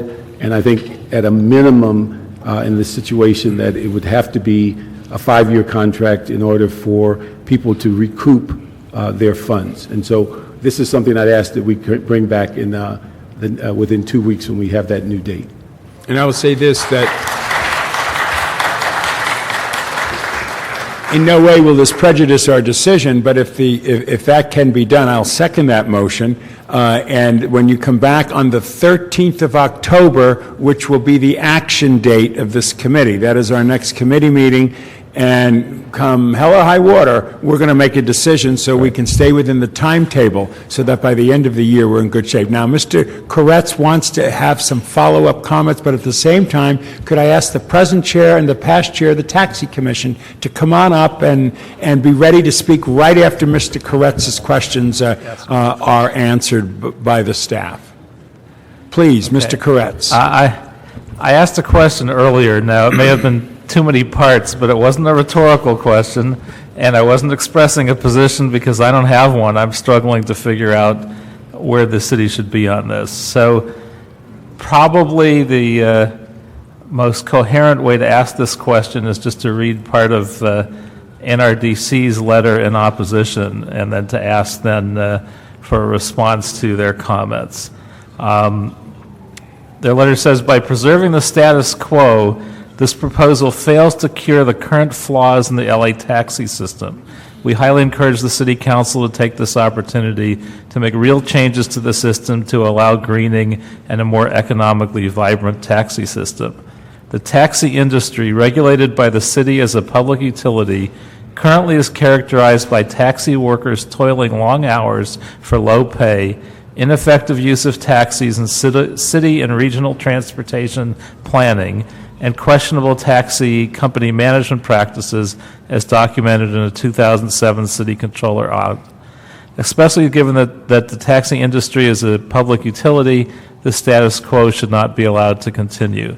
And rather than extend the taxi company franchises for 5 years, they say that now is the time to conduct a big picture review of the taxi public utility, to look at alternative structures to improve working conditions, and create a state-of-the-art green taxi system that would be a national model. What's your response to that? I mean, looking at this, because as I noted before, the momentum to doing this quickly is mostly provided by the need to do a greening of our taxi cab system. So to have letters in opposition to that from environmental groups certainly is enough to give me some pause. How do you respond to all of that? I don't specifically know what your specific question was, Council Member. You read a letter which I don't have a copy of. Well, I guess I could separate out some of the pieces. What I can, in justice for time, and I'm happy to bring back anything else you need, but I think it's important for all the council members. We provided a 100-page document on an annual basis that demonstrates the regulatory scheme of this department. So I don't think there is a flaw in the current regulatory system, as I have not met or spoken to NRDC specifically to understand what their flaws are. We have factual information that's been presented to the taxi boards, to the committee. If it's not a perfect system, as Ms. Brand said, we have measures in place to put monetary fines, to put penalties, to make sure that these companies and drivers, we have investigators that are out there making sure that the public, the general public, who unfortunately no one's talking about the public here, that are our customers, have a safe, reliable taxi system in Los Angeles. I think, yes, the drivers should have all of the benefits that we can get. There should be transparency issues, and all of that is being discussed in option 2. So without a specific copy of that memo, I'm happy to fully read it and come back to you, but in general, there is not a flaw in the system. The two most notable questions they have deal with some of the things that we've heard from the more labor-related side, that people are working for low pay and in poor circumstances.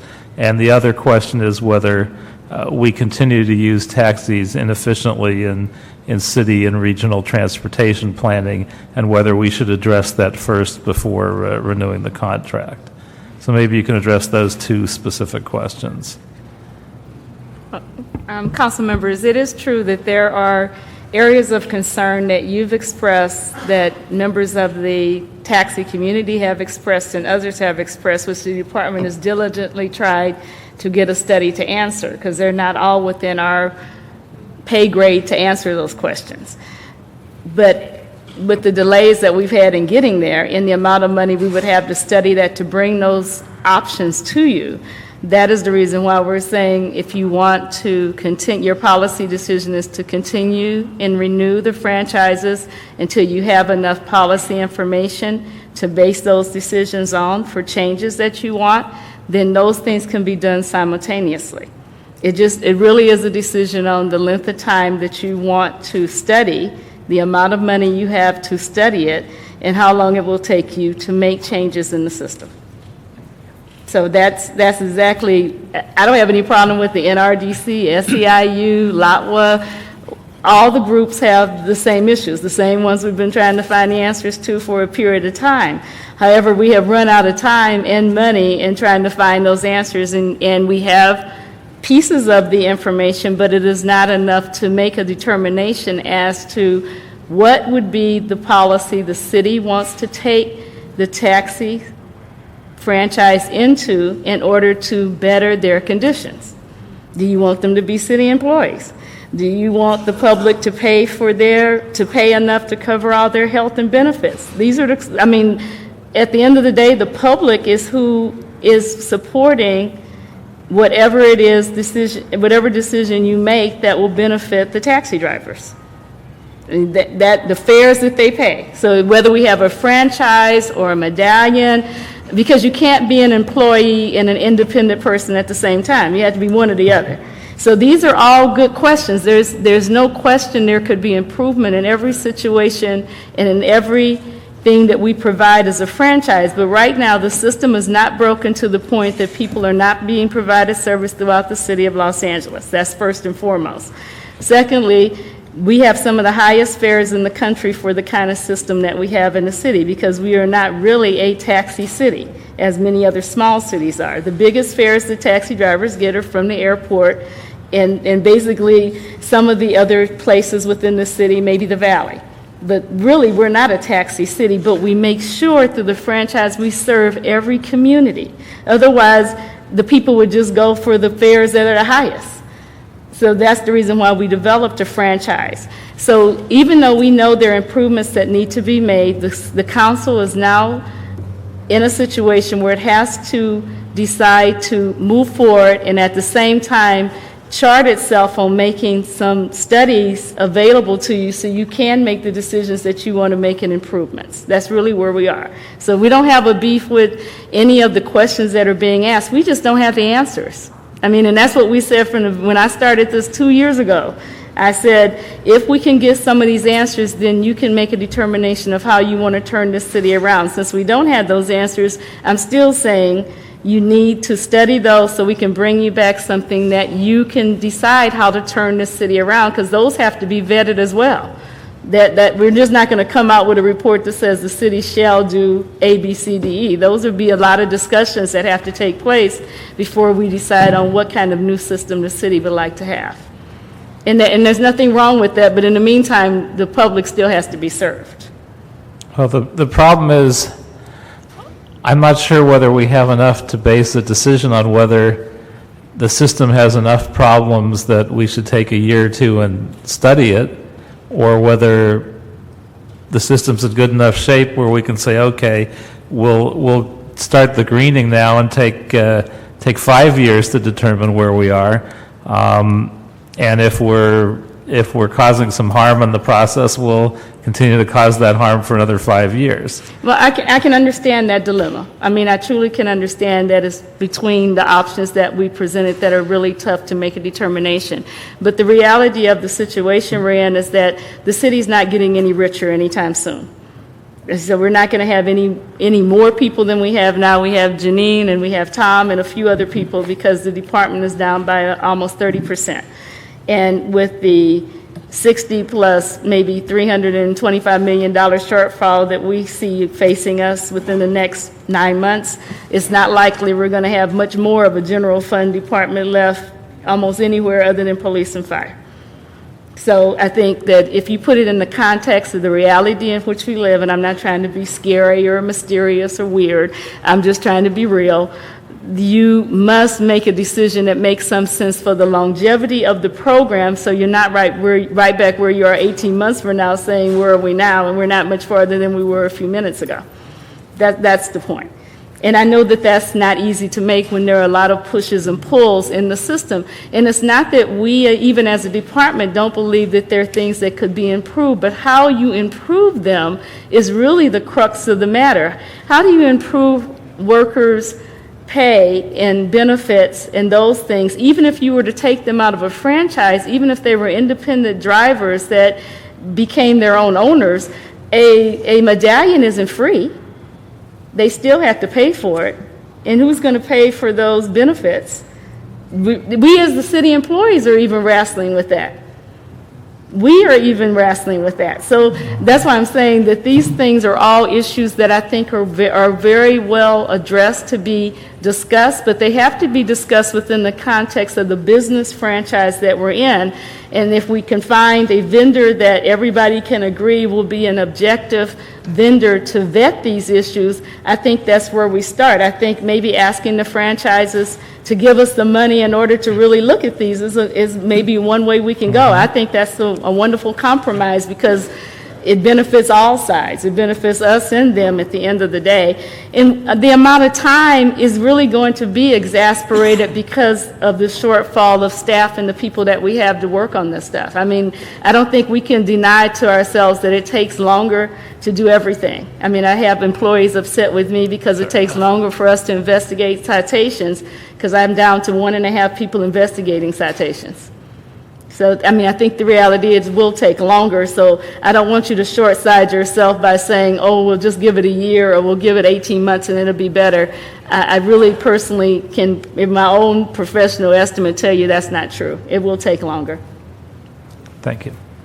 Is that it, Mr. Koretz, at this point? I think that's it. Okay. All right. Thank you very much. I appreciate everybody's comments on every aspect of this. And again, I apologize and I thank you for your patience for sitting here through all this, but it was really to put everybody on the same wavelength about what exactly we're doing and where we're coming from. So I appreciate you letting us do that. If I could real quickly ask our two commissioners, the present chair and the past chair, to make a quick comment on how you feel and what you think we should be doing going forward. Please. Thank you, Mr. Chair and members. I think this is an excellent transition.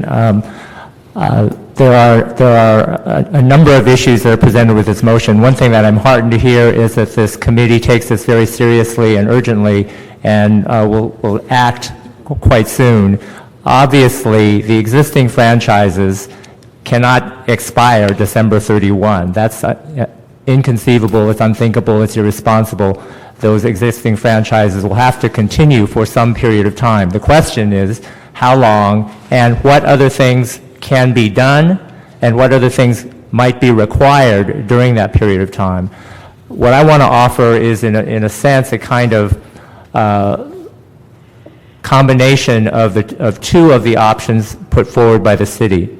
And I want to address, therefore, the greening issue and some of the other points. As Ms. Robinson mentioned, there are a number of issues that the current staff don't have the answers to. That's why the council directed that a study be undertaken. That's why Mr. Parks is very interested in having a comprehensive review done.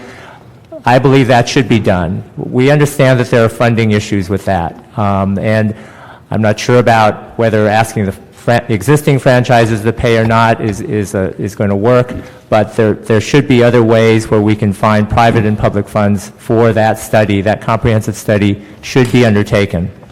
What I want to propose is basically this. What staff has indicated is that it would take no less than 3 years to solicit this vendor, undertake a study, and implement it. And it would take 5 years to get to a point where we had 75 to 80% of a green fleet. And what I'm proposing is something somewhere in the middle of that. And that is this. That is that we, rather than take things out as far as 5 years, we undertake the study that on all issues of the overall structure of the system and all the other ones that have been presented in your proposal. At the same time, following staff's suggestion, there's no reason that in-house within the city we cannot, with the controller's office, address the transparency issues. And at the same time, we can also, working with the CAO's office, address some of the driver welfare issues. There's no reason we can't come up with better ways or options for drivers to have health insurance or have a retirement plan. That ought to be at least something that this city takes seriously and inquires about. The people who are in this room work too hard to not have some of those questions addressed. At the same time, I think we want to have carrots and sticks to encourage green taxi cabs. The option of having 5 years and getting to 80%, going 14% a year, well, maybe that's a reasonable curve. I don't know. What I'm proposing is 42 months, 3.5 years, just to get over, just a little bit over 50%. We're at 1% of, less than 1% hybrid vehicles now. If we got to 50%, that would be quite remarkable. It's along the plan that's part of the Cardenas motion. It's along the same rough trajectory as the staff proposal, option number 2, but we don't have to wait a whole 5 years because we want to review the study and then see how the overall structure can be. So what I'm proposing is something in between. Gotcha. Appreciate that very much. Sir.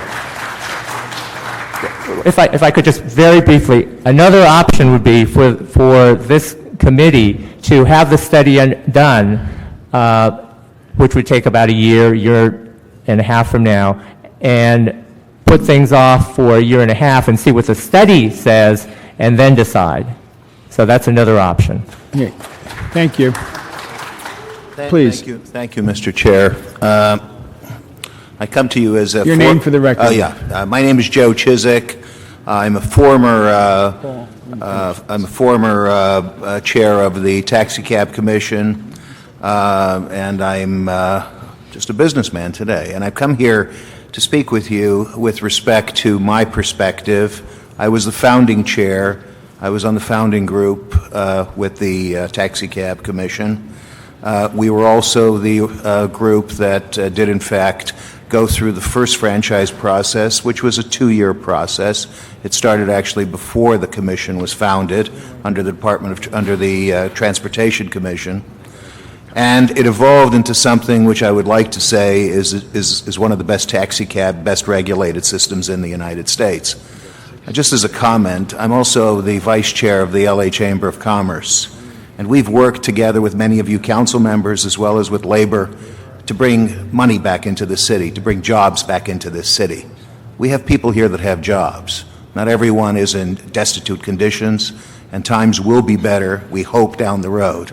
But the last thing we want to do at this time is take something that's not broken, that works well, and disassemble it and put it into some kind of straits where there's questions. The other point which I want to remind all of us here is that we all serve the people of the city of Los Angeles. That's what the cab industry does. That's what we cannot risk by the end of this year jeopardizing. None of us would be responsible. Inaction would be inappropriate. LA DOT's vast data bank and the best taxi cab regulatory setup in the United States, and I say that, and I don't mind being challenged on that, illustrates that cab companies here in Los Angeles are also providing excellent services citywide. So franchise renewal for the current franchisees has been earned, in my opinion. None of them are performing poorly.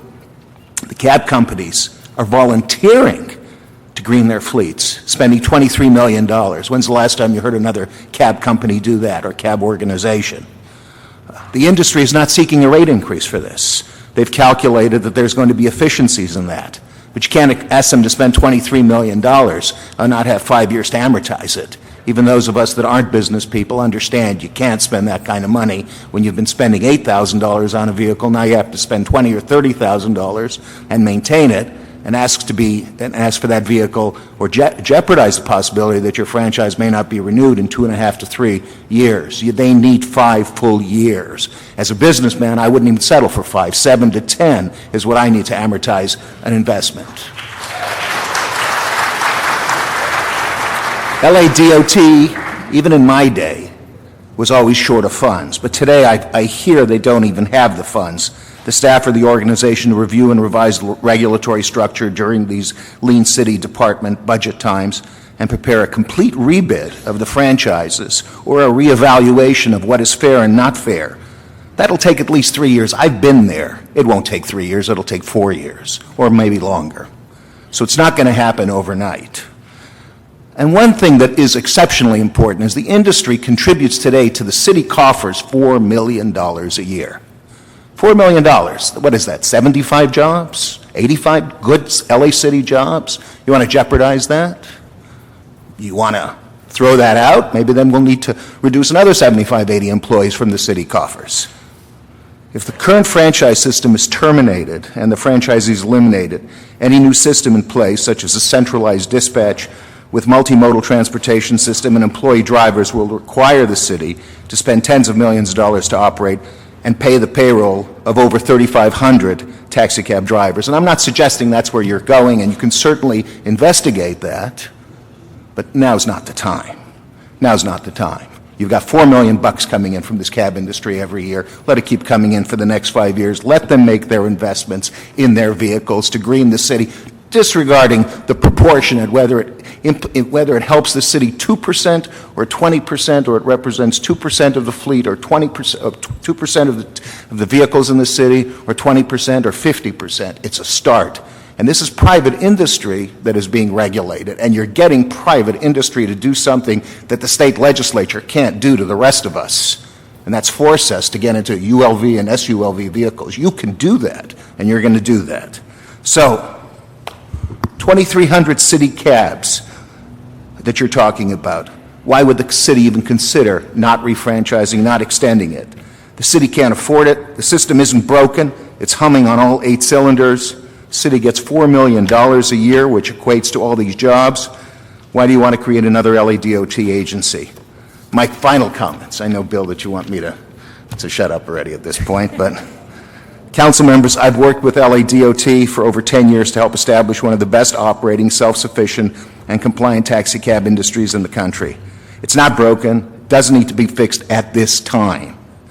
Let's not create another underfunded, underserving liability for our taxpayers. Why? Why fool with that? As someone who knows this industry, businessman, somebody that's worked very, very much both in my business and at the chamber with labor, I recommend that you extend this franchise for at least 5 years. All right, thank you, gentlemen, and thank you, staff. Thank you, colleagues. Now it's time for the public. You've been very patient. I would like staff to just turn your chairs around and look at them so you can hear it a little bit. And the commissioners, you can move on. But it's interesting, the present commissioner says 42 months. The past commissioner says 5 to 7 years is the littlest. So we see even among our leadership opinions that differ. And now we have a total of 63 public opinion cards. In that group, we have 39 who are against these options, and we have right now, as I see, 24 in favor. And so if you all would like a minute, we'll go 63 minutes. Even though I'm supposed to be with Chief Beck at 5 at another event, I won't go to that event, but I will take a break somewhere in the conversations to hit the restroom, which I'll have to do, but not at the very moment. So what I would like to do is move as quickly as I can and ask you to line up as I mention your name. Those who are against the proposal, I'll take 10. And then I'll take 10 for it, just so that in the psychodrama of our brains, we can hear things in that kind of a balance. So the first 10 against it is a yellow cab owner operated by the name of MOGES WONDEINTE something. I can't read the penmanship. I apologize. Right behind them is another yellow cab driver, ALTAYEASFAU. Great, and you've lined up. Then I'm going to ask Million GEBRGYESUS. Okay, these are 3 cab drivers with their opinion. Right after that, I'll put Mike Garcia, the president of SEIU, Adrian Martinez, the Natural Resource Defense Committee, GAKIL from the NAACP, Hamin Khan from LATVA, and Samestu Salisi from Latva as well. If you could all line up like that those 10 first, or 9, and then we'll go to the other side. So please, sir, your name for the record, and you have 1 minute, and please stay within it so we can move everybody along. Yes, sir. My name is Mogas Wandimtaka. I'm against the motion. What you have heard is equipment enhancement. I mean, we've been giving a best service in the city of Los Angeles. Everything is take place. Of course, everything has a price tag. We paid for it. And at the same time, we were asking about financial transparency and other corruptions, but we haven't seen any improvement from that stand. The LA DOT hasn't done anything, hasn't done any research, hasn't done any auditing about our complaints, but we've been fighting for about 5 years. Of course, we are giving the best service, but nothing about financial transparency has done. Thank you, sir. And corruptions. Thank you. Appreciate your comment. And as for the finances, I've asked our city controller yesterday, would she conduct audits of the 6 companies, and she and her staff are considering that possibility. I don't see Altry Osford, Yellow Cab. Yeah. You're next. Ms. Garcia, you're third. First goes to cab people themselves. All right, my name is Altai Asfau, and I'm a driver with a yellow cab. I have been driving for a cab in Los Angeles for 6 years. Now I'm trapping in the system of the urban sharing cropping. I have been working total of 35 to 40 hours a week to pay my company's dues. After that, whether I'm sick or not, I have to work 35 to 40 hours to put food in the table for my family. This system is abused, cannot be allowed to continue. I cannot be afford to change my cab to a green one. The company management is lying to you. It is anything I need is permit or medallion issued to me directly. Stop corruption, stop exploitation. Okay, and before Mr. Garcia, the last cab driver in line, Million Gravy, right behind you, sir. Please. It's cab driver first. Thank you for this a minute. And my name is Million Gabriel. I'm United Independent Drivers right now. I'm asking the city, I have a son, I have a family. I like American system. If I work over 30 years, we have to get rewarded as a cab driver. No default, no mistake, no fraud. We abide the DOT rule, regulation by the law. I don't have any problem. Now the time, the city council to give us, for you, history, for us also, to admire you as American. With dedicated to work over 30 years. You can see my file through DOT. All this corruption, the system, franchise, the same as Medallia, but a little bit different. And thank you for your time, but I can talk more, but thank you, sir. I appreciate your comment. And I want to thank all the Capsi drivers in the room. I know you could be out right now making money, and you're putting your time and energy in this meeting. So all cab drivers, thank you for that. Mr. Garcia, President of the SEIU. Thank you, and it's an honor to be here and speak on behalf of the cab drivers issue before you. Be brief. We're looking at, as SEIU, and I'm also going to speak for the LA Federation of Labor, Maria Elena Durazo has also submitted a letter on the behalf of not extending this agreement further than 18 months. We need further study. It's an abusive, exploitive labor environment and structure that must be stopped. LA is a city of immigrants. Obviously, these are mostly immigrant workers that are, again, being exploited at the hands of these cab companies who make millions and billions of dollars. These cab drivers have to drive almost 24 hours a day to make a living. Let's change the system. Let's fix the abuses. And I challenge all of us in the room to do the same thing we've done for janitors and security officers. LA can lead the way in the taxi cab industry and fix this broken, corrupt system. Thank you. Thank you very much.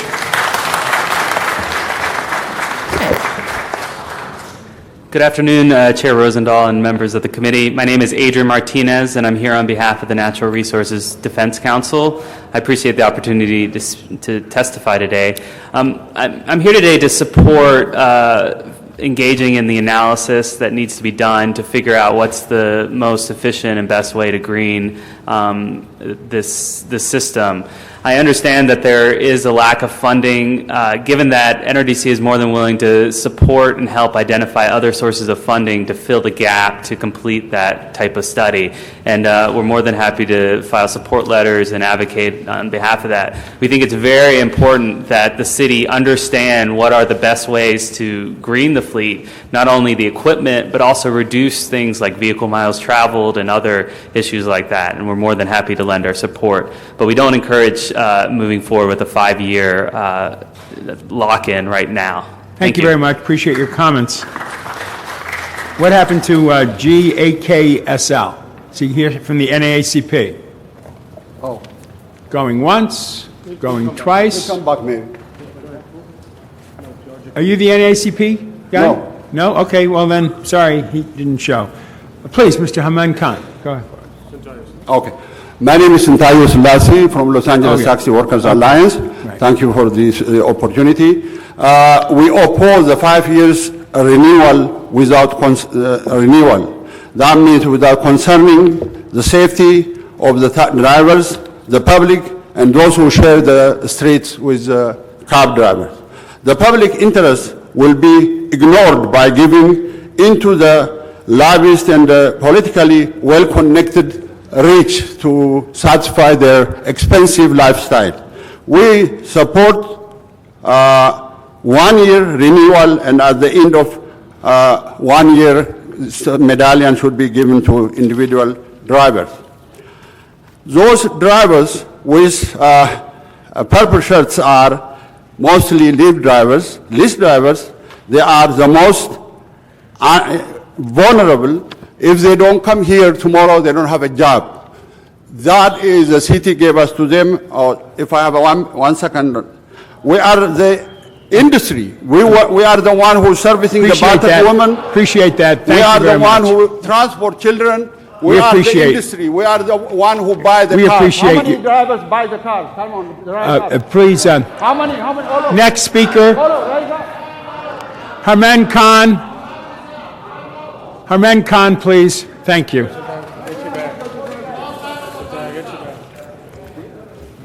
Good evening. Good afternoon, council members. Hamid Khan with the LA Taxi Workers Alliance. So in 2000, when this current system was being implemented, LA Times reported that the taxi cab companies paid lobbyists $288,000. Additionally, $40,000 in contribution to other council and mayoral candidates. 1991, LA Times reports criminal investigation of taxi cab management. 1994, Bell Cab is fined $40,000 for political money laundering. 2001, there's Deloitte & Touche does an audit of self-dealing and shredding of documents. 2006, LA Times writes an article about the fraud and corruption in the industry. 2006, another article in the LA Daily Journal about how the DOT is abusing people. 2007, Laura Chick does an audit of a nonprofit owned by these companies where these company management pocketing money. 2007, Dominic Rubalcaba, a lobbyist, is fined for ethics violation. 2007, Dominic Rubalcaba and Joseph Chiswick, that you heard from, sued the city against the hotel workers' living wage ordinance. 2009, the DOT is busted. Thank you. Exactly 1 year from today, you terminated this contract 365 days ago. Do the right thing. Don't let this corruption Thank continue. you very much. Here's the Appreciate your historical- comments.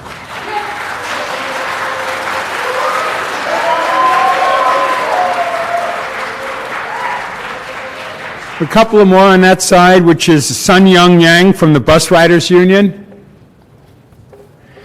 Okay, the Green Coalition, Stephanie Taylor.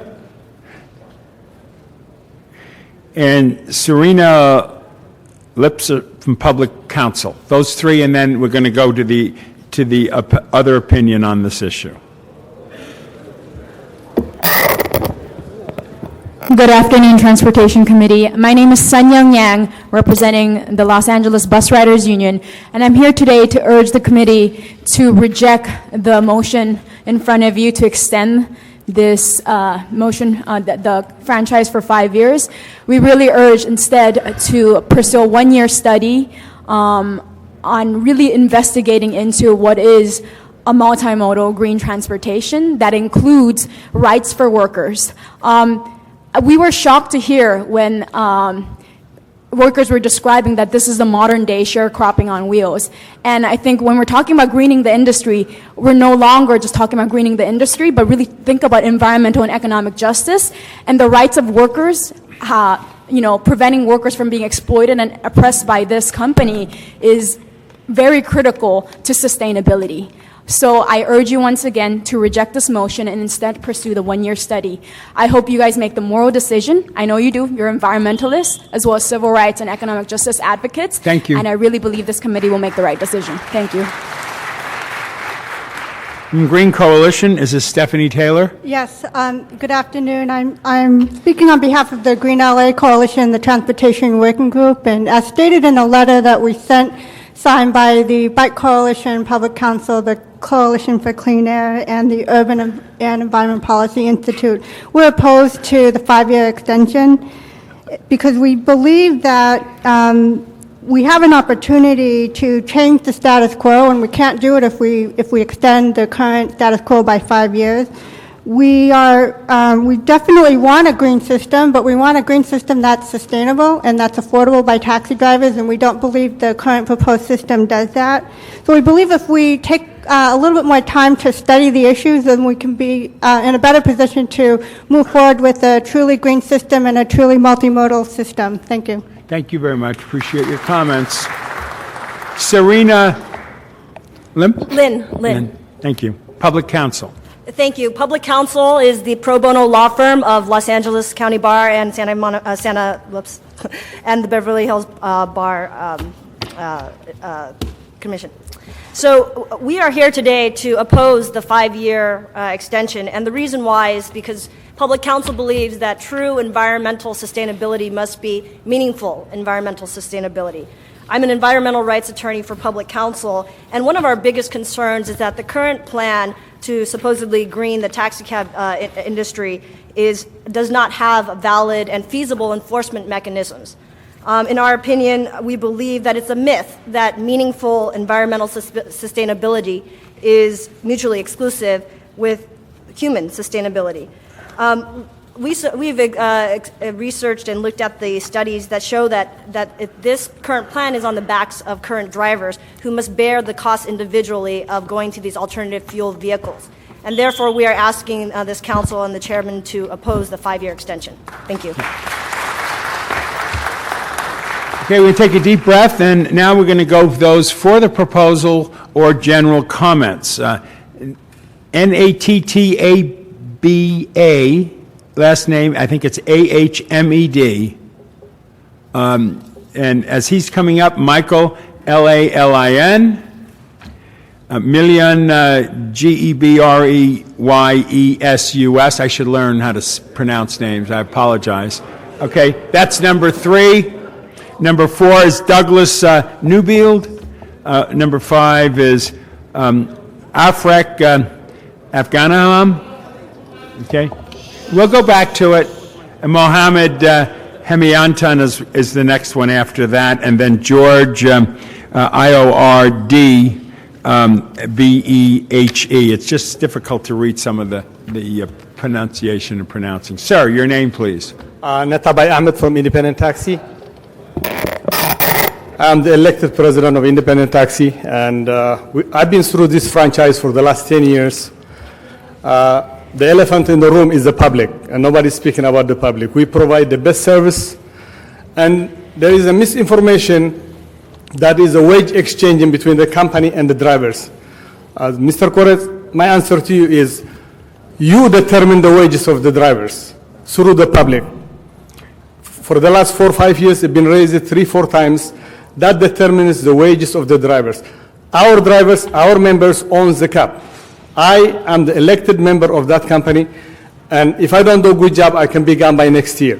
So the process of transparency in our company is you go through board members, which is 11 board members, get a report from the president, get action on it, and dissect it to the membership. If need to be, call a membership meeting. We cannot even raise $5 on members' dues without membership. So we need stability. We need stability and structure in our company so that the people who just bought their cabs from fellow drivers for $50,000, I cannot tell them tomorrow there is no extension. Appreciate your comment. Thank you, sir. Appreciate it very much. Okay, appreciate your comment. Sir. Thank you. Thank you, the chairman. I'm sorry, you're a LATFA member?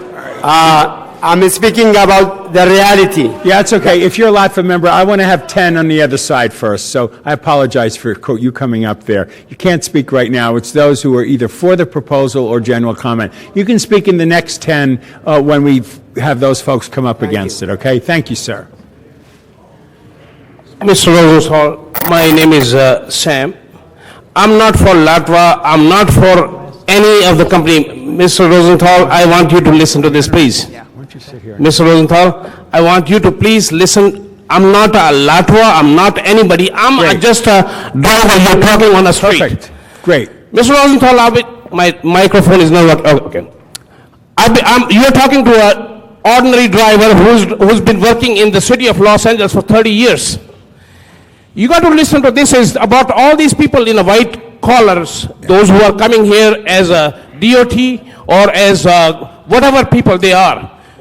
These people talking about green cab. You ask an ordinary cab driver, can I afford a green cab on the city? $30,000? No.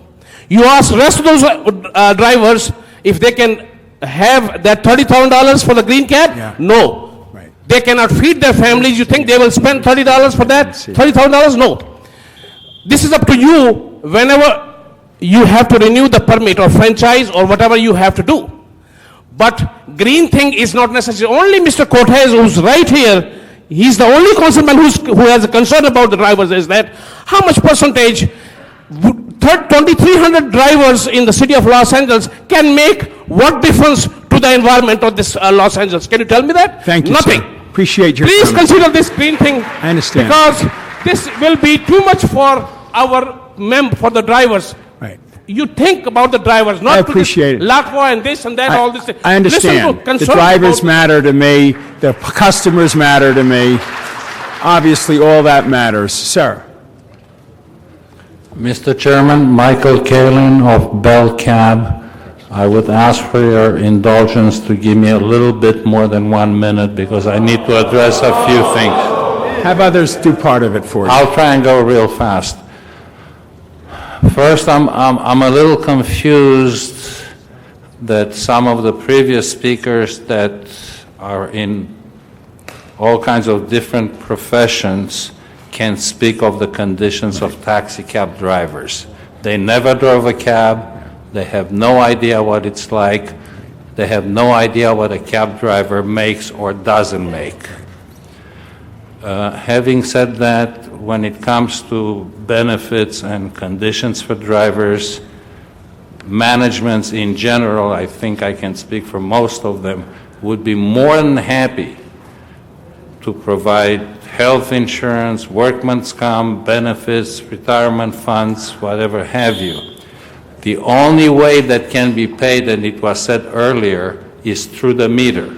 In the end, it will be the public who pays for that. Thank you, If sir. the meter goes higher, we're going to put the entire industry out of business. Right. I would also like to... Sir, I know you have you had an accident and you're talking slow, but it's time now. For I'm going to go real comment. fast. Janine told you last time in 1994, franchises were renewed.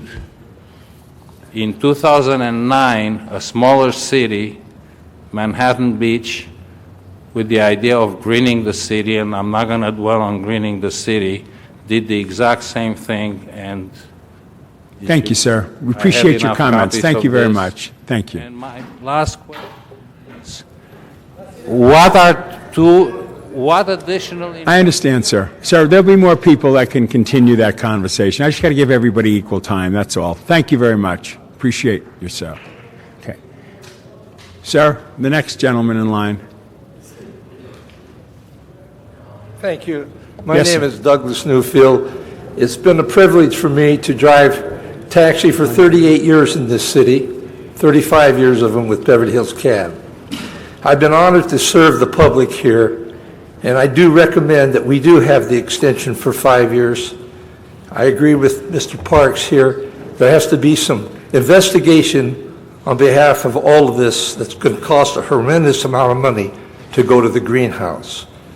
But on behalf of this city, we have excellent drivers here, and they need all the support they can get from the community here on behalf of what we do to service this city. Thank you very much. Thank you very much.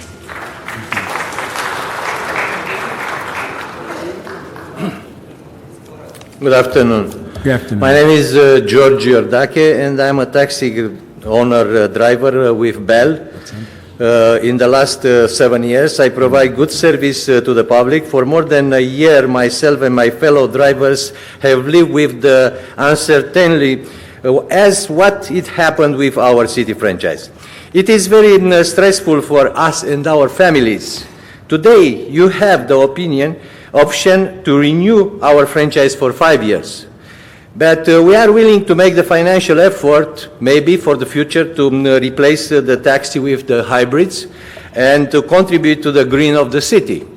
Over the 5 years, we'll recoup our investment by saving our costs well, and we'll live and work free, uncertainty related to our future. I basically ask you to make this extension, and also I don't like the way the Latva and the other people, which are not related to the taxi companies, they are doing wrong. Thank you, sir. Thank you, sir. Appreciate Have a your nice comments, sir. Next gentleman, and just line up others who are for the proposal and say your name, and we'll find the card, okay? Go, sir. Me? Yes, sir. Hi, my name is Rafik. I started driving for taxi industry at the age of 20, where I entered the United States. I was able to get my degree, bachelor degree in biology through this environment, and I'm happy to say that I'm also at this time, I'm a board member of one of the major companies that I would seek the least, if not 5 years to compete and to comply with all the costs that is facing at this environment today. So this is my suggestion. I look real at the numbers that we're facing, the number of the cost, even through radio dispatch, through the best digital that you can imagine that we basically have today. So the improvement has been done and has been there. Safety has been there. So thank you very much for the opportunity. Thank you very much for your comments, sir.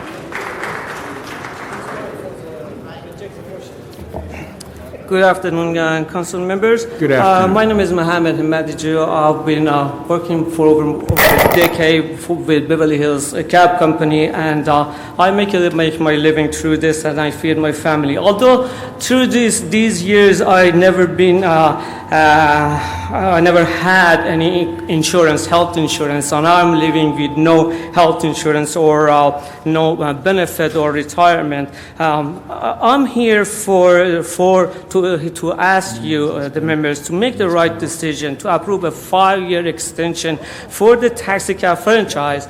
And on the other side, I know the issue of the green taxi was brought up, and it's a very great. I'm pro-environment, and I want my son, my family go on with their good environment. But why city itself doesn't start with the green cars itself before the taxi cab and having all this burden on our shoulder? Please, think responsible.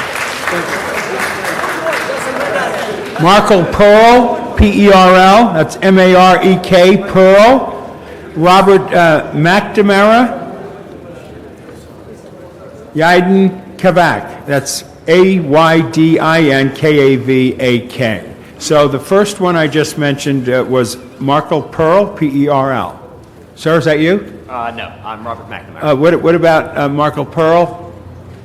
Not in the room, P-E-R-L, from Bell Cab. Is that you, sir? No.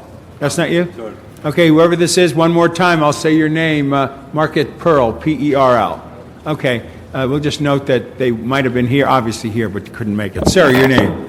Hi, my name is Robert McNamara. I'm here representing the Institute for Justice. I appreciate the opportunity to provide some neutral commentary to the committee. The Institute for Justice is a nationwide public interest law firm that's helped open up taxi markets all the way from Denver, Colorado to Minneapolis, Minnesota.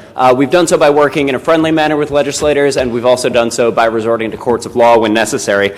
Our position would be that many of the problems we're seeing discussed today are actually the direct result of the system of entry controls Los Angeles has in its taxi industry. There are 9 taxi companies in Los Angeles, and it's illegal to start a 10th. I'd invite the committee to imagine the consequences of implementing that sort of system with ice cream shops or bicycle repair shops. The consequences both for consumer services and for worker conditions. What we recommend and what we've advocated across the nation is a system in which anyone who can establish that they are fit, willing, and able to operate a taxi business is allowed to do so. And I would point the committee specifically to the new regulations we hope the city of Minneapolis adopt in 2006 to exactly that effect. Thank you for your time. Thank you very much, sir. Leon, S-L-O-M-O-V-I-C, Independent Taxi Association. He's not here. Okay. Martin McPin from Yellow Cab. Is this Martin coming up? Yes. Go ahead, Martin. It's my turn. Martin, you're first. No, I don't know this gentleman. What's your name? Aidan Kavak, you just called me earlier. Oh, yes, we called you, sir. Go for it. I'm sorry. Councilman Rosendahl and City Council members, my name is Aidan Kavak. I drive with Yellow Cab, and I'm also a board member with Yellow Cab. I'm here to ask you for a 5-year extension. Actually, I'm going to throw away my talking points because after I've heard from the commission and this city council meeting, with all due respect, there is no other options. With all the studies to be done, everybody is telling us, or at least that's what I'm hearing, we need about 2.5 years for these studies to be put into the place. So how are we going to extend the franchise only 2 years when we need to study this for at least 2.5, 3 years? That's why it's for the interest of the public and for everybody involved, we need to get an extension for 5 years. Thank you. Thank you, sir. Good afternoon, council members and T-Committee. Martin Manoukian, Yellow Cab Co-op President. I was going to talk about the transparency today, but since things were changed, I have directly questioned Mr. Rosendahl to you. What has janitors to do here to our business, as well as the bus drivers who never drove a cab, not even a minute? They don't know anything about this taxi business. Mr. Hamid Khan, hold on, please. Mr. Hamid Khan, who is a paid employee, he never drove a cab. I drove myself 10 years. And these drivers, they actually came over from the street instead of making money out there, hoping they will have an exciting evening by going out to celebrate their 5 years extension, which they support, but basically they have to come again. Hold on. Majority of them. The taxi. Please, let's have order in the room, please. My time was taken out. I'm sorry, I'm going to speak. You get more time. Yes. Look, if you want him to speak up, and sir. finish, let him finish and speak. Relax, everybody. Security. Okay. Please. There you go. You can speak again. Yes.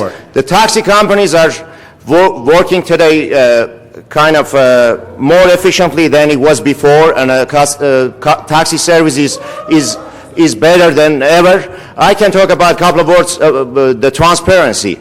The board, who mostly consists from the drivers, they are the ones who approve the budget. All the budget items are come before them. They are added up and then divided, and the shareholders are the one who basically pay the dues, and which was said by the board. I can tell you one thing. In 1992, Mr. Rosendahl. Thank you. Single solo driver lease was $625. Yeah, thank you, folks. If you don't quiet down in the room, we just can't go forward with it.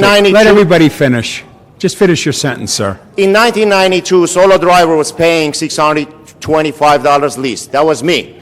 And body driver, $750. Today, average lease is about $550. Thank you, sir. Is that the transparency Thank you, they are sir. talking? Appreciate it. The dues is $278. Management Right. gets only $13.78 from that. Thank you, sir. You've made your point. Thank you very much. Appreciate it. Thank you. Appreciate it.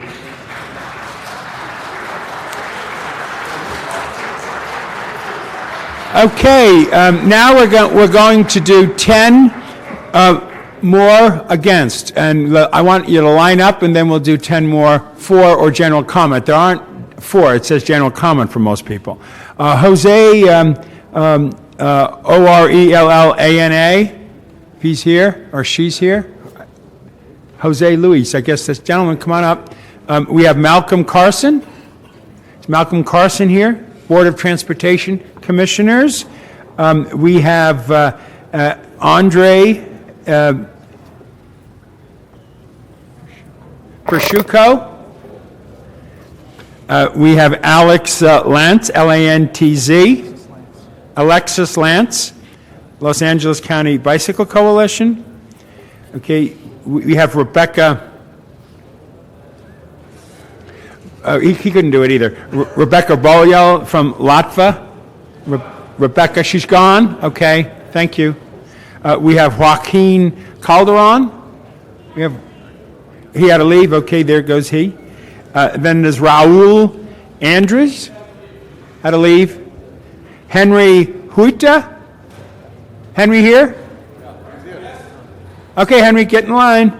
Okay, we got Sam. We did Sam, right? Yeah, okay. Sam, thank you. And then we have CHLOEOSMER. Clean Car Wash. Had to leave. Okay, there goes that.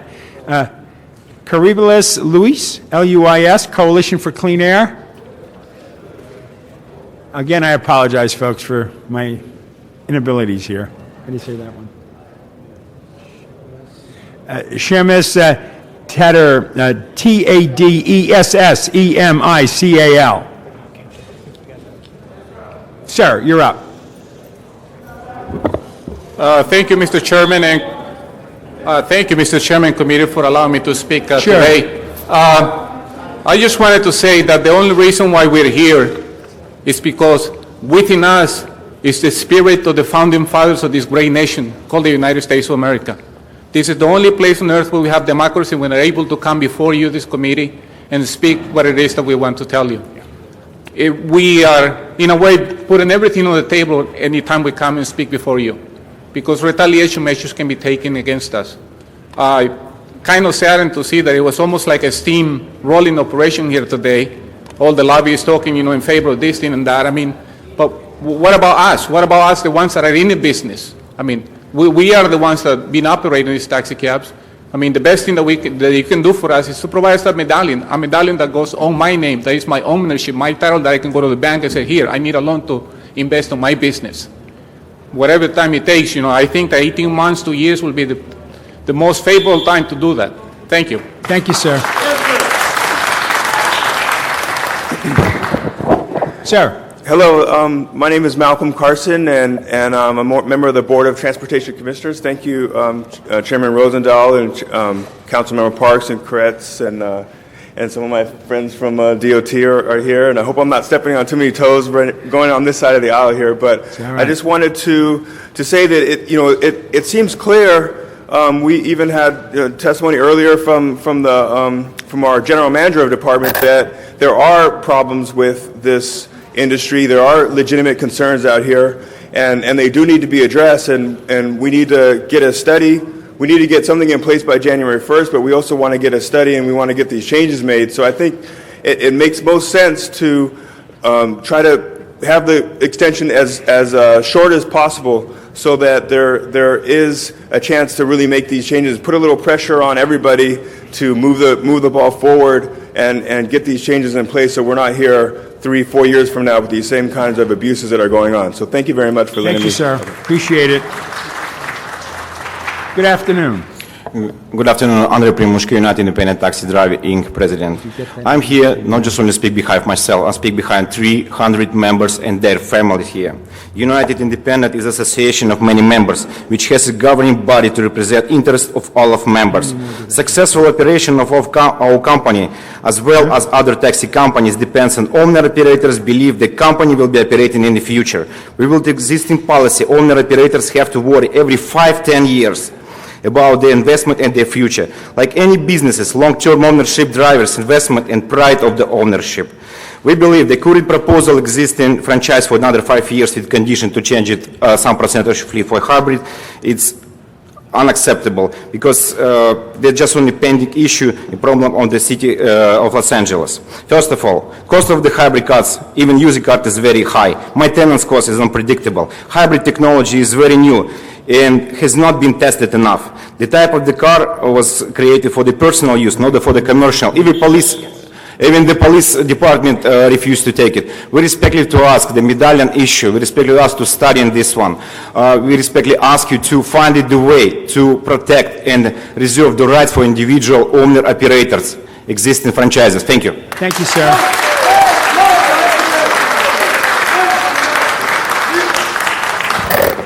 Hi, Alexis Lance of the Los Angeles County Bicycle Coalition. We oppose the motion to extend the existing taxi franchise for the next 5 years, and I urge you, the City Council, to protect the public trust and ensure accountability in this in the taxi public utility. Public safety could be harmed if the status quo continues. As I'm sure you're all aware, distracted driving and driver inattentiveness increases when people are overworked and underslept. Many of these drivers, as they've all mentioned, are forced to work long hours. Public safety would be improved if taxi workers are instead earning a decent living wage, have health benefits, and reasonable hours to work. A 5-year franchise could prevent this from happening and be a detriment to our cycling and pedestrian community. I urge the city to renew the franchise for 12 to 18 months and instead issue an RFP as promised for a taxi consultant to study how the city can create a 21st century green taxi public utility that ensures a living wage for workers, protects the environment, improves public transit. Thank you very much for your comments. Sir. Good afternoon. My name is Henry Huerta. I'm the director of the Clean Car Wash campaign. Car wash shuttles are here standing with taxi workers in their struggle to gain dignity and respect in our great city. We strongly oppose any agreement that fuels worker poverty. We oppose the council motion that would extend the existing taxi company franchises by 5 years. I urge the City Council to protect the public trust and ensure accountability in this public utility. It is outrageous that the city is proposing grant a 5-year extension to taxi cab management who were found by the city controller Laura Chick to have pocketed undocumented cash payments from taxi fees paid by passengers at LAX. Thank you. Thank you, sir. Appreciate your comments. Yes, sir. Your name, please, for the record. Good afternoon. Good afternoon. Thank you very much, sir. My name is Luis Cabrales. I am Deputy Director of Campaigns at Coalition for Clean Air. Coalition for Clean Air is an environmental organization that spearheaded California's efforts to clean up the air in the state. Coalition for Clean Air's mission began almost 40 years ago here in the city of Los Angeles, and thanks in part to a lot of visionaries who preceded us. LA County residents enjoy a much cleaner air quality today, thanks in part to programs such as the Smoke Check, which is now worldwide famous. We encourage you to adopt a green taxi cab program, but we cannot adopt a program like this on the back of workers and their families. We are very concerned that greenwashing the taxi system will only empower these workers. So we are encouraging you to Go ahead, finish your sentence. Thank you, sir. We're encouraging you to support a proposal for 12 to 18 months, and in addition to that, adopt a program, study program. Okay, thank you, sir. Thank you, sir. Appreciate it. Yes, sir. Good afternoon. Good afternoon, sir. Thank you very much, Mr. Chairman and Council, Honorable Council. My name is Shmedus Taddese Mikael. I am a United Independent owner driver, and I am also a proud LATWA member because LATWA supports the driver's cause. Your Honor, we would love to be green, but with our economical situation, we cannot afford to buy green car with the situation that it is now. We need medallion for the drivers. Once we get the medallion, we could get into the green car industry.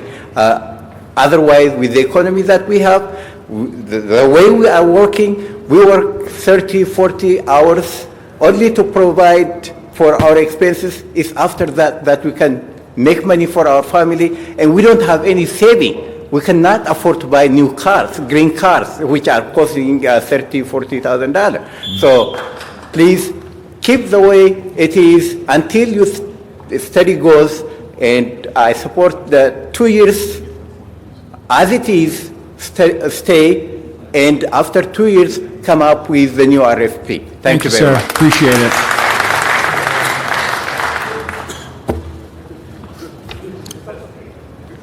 Good Thank afternoon. you, the council members and you respected council members. You are respected because you are elected by the people. Yeah, sir, your name for the record, just so we can have For it. the people. We are the people. Due to the franchise slavery, we are suffering, abused, tortured, and corrupted. We serve this beautiful state or city with respect and dignity. Mr. Chairman, we need medallion. Please do not send over 5,000 drivers to franchise slavery. The whole world watching your judgment, throwing us to the franchise slavery, or give us freedom. Let's live American dream. Money is not the issue. Freedom is our issue. Thank you very much. Thank you, sir. Appreciate that. Betty Hung, H-U-N-G, from the ICLC, Latva. Betty. And then Andrew Claycomb, C-L-A-Y-C-O-M-B. Is he here, Andrew? He left. Okay. But we have Betty coming up, and what about M-A-L-E-M-U? And then we'll go to the other side for their comments after that. Yes, Betty. Good afternoon. My name is Betty Hung of the Inner City Law Center here on behalf of the LA Taxi Workers Alliance. We strongly oppose a 5-year renewal of the franchises and urge you instead to renew the franchise for 12 months and move forward with an RFP and study as promised 1 year ago. It is a false notion that the only way to go green is to renew the franchises for 5 years. Rather, a 12-month renewal and a study of other cities is the best and most timely way to simultaneously green the taxi public utility and improve workers' conditions. For example, in Seattle, what they did to green the taxi industry there is they issued medallions or permits to operate taxi cabs directly to the workers themselves that enabled them to use the permits as collateral to get financing for the green cabs and also help to improve their work conditions. So looking at cities like Seattle through a 12-month study or a study within the 12-month period is the best way to move forward and create jobs as well as green and have better jobs. So we really urge you to demonstrate, to exercise your leadership and to do the right thing. Thank you very so much. Yes, sir.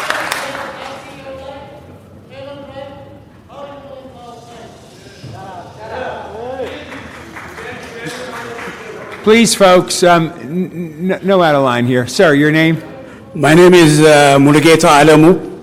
Yes, sir. Great. I've been a member and owner-operator of UITD for the last 22 years as a list driver and an owner-operator. I think what this committee have to look at is the drivers. We, the drivers, at this time with this kind of economic situation, we cannot afford to have a green card. I love green. My cab color is green. I wear green a lot of times because I'm with my uniform. I have no problem with cleaning the air and everything. But the city should be able to study and consult with the drivers. When Mr. Dreschler, at one time, he had a public meeting, he called us, but now there is no way they don't call us. We are the stakeholders, but they never consult with us. When they bring this case to this, they never consult with the drivers. They are only supporting the franchise. The franchise don't have any problem of getting a green car or anything. But the poor drivers, to spend $30,000, $40,000 at this time, it's very hard for the drivers. We have family to take care of. There is no way we can do that. We are for the green. We want the world to be green. We want the city to be green. But at this time, it's too much for the owners, operators, to be able to have this kind of car. So at least give us a 2-year time. Then make a study, change this franchise, and be able to give us at least some kind of incentive to get the green card. Appreciate your comments. Okay, deep breath, and I'm going to do some more mispronunciation, and then I'm going to turn it over to Mr. Parks for a few minutes so I can go to the restroom in the back. Okay? Philip Baton. Philip Baton, that's B-A-T-O-N. Here he comes. Then I have one with, I'm not sure if that's Jay Singh, S-I-N-G, from City Cab. Okay, he's coming up. See, I'm making it easy for Bernard. Martin, S-H-O-T-A-K-H-Y-A-N, from City Cab. Great. Okay. Stephen Matskowski from Yellow Cab. Stephen? Did you leave? Anybody know? What happened to Stephen? M-A-T-U-S-O-V-S-K-Y. Yellow Cab, okay. He's no longer here. David, G-R-U-L-L. Here comes David. Is that you, David? No. Okay. Is David in the room? From UCC? David? David's coming up. Great, David. Okay. Manuel Morello, United Checker Cab. No? Yes? Here he is. Come on up. Okay. Then we have Robert Carmen. Okay, Robert. Glad I got that name right. Raul Taylor. Rick Taylor. I thought it was Raul. Rick Taylor. David Krull. Did I say that one? Yes, I said David Krull. You're not here, right? Or David is there. Great. Okay. I'm going to turn this over for the moment to Mr. Parks. I will be right back. Thank you. So you can get started. You have 1 minute. You can get started. You have 1 minute. Good afternoon, Transportation Committee, sir. My name is Philip Batten, and I've been driving City Cab almost 9 years as a lease driver. Ever since I started with the City Cab, I've been getting along with my company. I'm okay with that. And right now, I'm consulting every day about that medallion stuff. So if we can, we really need a 5 year, at least 5 years extension for that with this economy. So please let us have that 5 year extension. Thank you, sir. Thank you. Jay? Mr. Chairman, Councilman Parks, I'm a lease driver with City Cab, and I've been here for a few meetings, and I suppose by now you've heard all the evidence or whatever from both sides, and I'd like for the committee to vote on a 5 year extension. Thank you. Thank you. Martin? Martin Shatakian from City Cab, the president.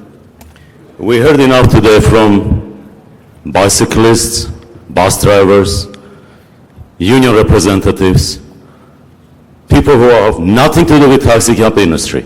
Now please hear it from the real cab driver, who I was for 9 years in this city. All these people who are sitting here in the purple shirts today, they are real cab drivers. They work hard and they make their money. And they accomplish their American dreams. They purchase their vehicles, $60,000 to $70,000 each. They purchase their houses, their kids under universities. And this is their American dream. And I'm urging this committee not to take that dream away and not to listen to these bicyclists and bus drivers and union people here trying to make some kind of political benefits out of this process. Thank you. Okay.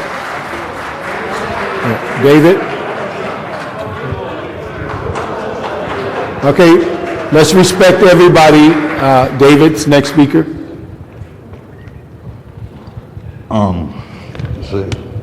Good afternoon, City Councilman. My name is David Krull. I'm a resident of San Pedro, California. I use the wheelchair taxi service from the wheelchair for Checker Cab, United Checker Cab. The cab service allows me to go around town to daily business, to use the service, to go to doctors, chores, school, and so forth. I came to testify to the United Los Angeles Tax Cab Commission over a year ago, let them know about the importance of bringing to wheelchair accessible vans. I spoke in favor of approving the grant for the additional wheelchair vans. I understand that the city is at the risk of losing the grant without the long-term extension.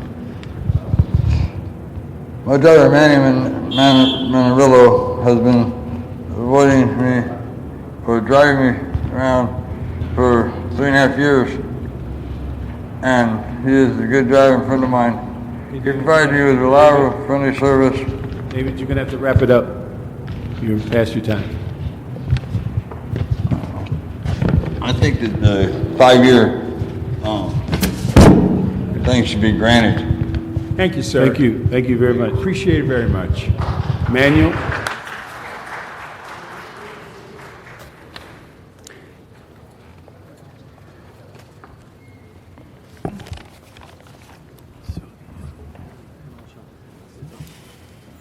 Hi. Good afternoon. My name is Manuel Mornello. Hello, Manuel. I've been a ramp van, wheelchair accessible driver for like 10 years. Yeah. And I want you guys to pass the 5-year extension today. The federal government won't give us the money without the extension. So please help these people, and I help them every day. Thank you, sir. Appreciate your comments. Good afternoon. Good afternoon. My name is Robert Carmen. I'm here representing United Checker Cab. I'm the president of the United Checker Cabs, and I have a pulse with all my co-ops, all the co-op people, and all the drivers. We talk regularly, and I will guarantee you that most of the people, or all the people in my fleet that I know, have nothing to do with these people here, and they've never been contacted by these people here. Secondly, I would like you to rescind your vote on the 5-year thing and say, let's do it today. Let's do it today because we've been waiting so long. We went through a 2.5-hour presentation to get 1 minute with you. 1 minute. And we're asking you, just give us our 5 years. For every bad driver you have 20 to 25 success stories. I've seen drivers on this side that have been drivers that have been released from our company and other companies because of fraud, abuse, etc. I appreciate your time and your consideration. Thank you very much. Appreciate your comments. But just to make it clear, sir, we will take action, this committee, on the 13th. Whatever action it is, we will take it so that we can move forward in a timely manner so that at the end of the year there is something in place so that there's no chaos. But we will take action next week meeting, the 13th. Thank you. Mr. Taylor.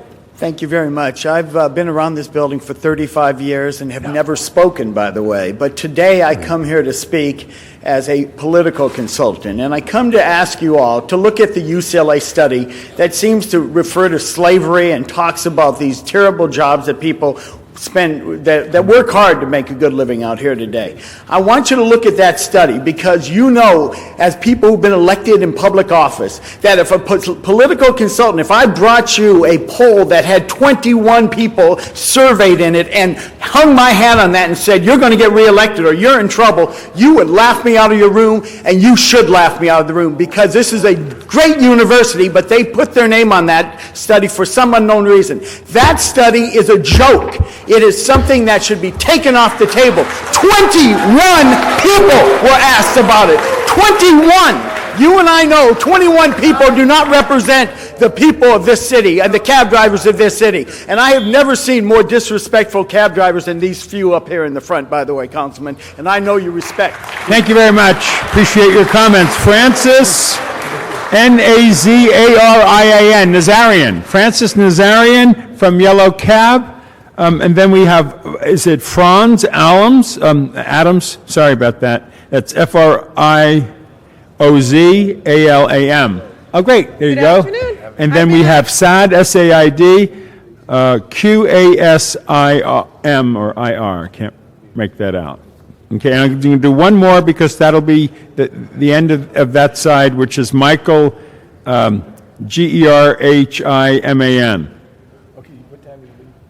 Did that name come out all right? Michael? I'll say it again. G-E-R, and I'm sure if that's an H-T-M-A-N. Going once. Can you read that? Okay. Yes, ma'am. Good afternoon. My name is Frances Nazarian. I've been a cab driver with Yellow Cab for 10 years and absolutely love my job. I'm one of the drivers who is going to be awarded one of the wheelchair accessible vans if the grant comes through. So that's why I'm asking for the 5 years so I can help these people get around. I mean, I think it's incomprehensible for people to wait for 5-6 hours sometimes to get transportation. I think it's ridiculous and unfair to those people, and they actually end up canceling calls sometimes. So that's why I'm here. I want the 5-year extension so the grant money will come through. On a personal note, I am not indigent. I am not a slave.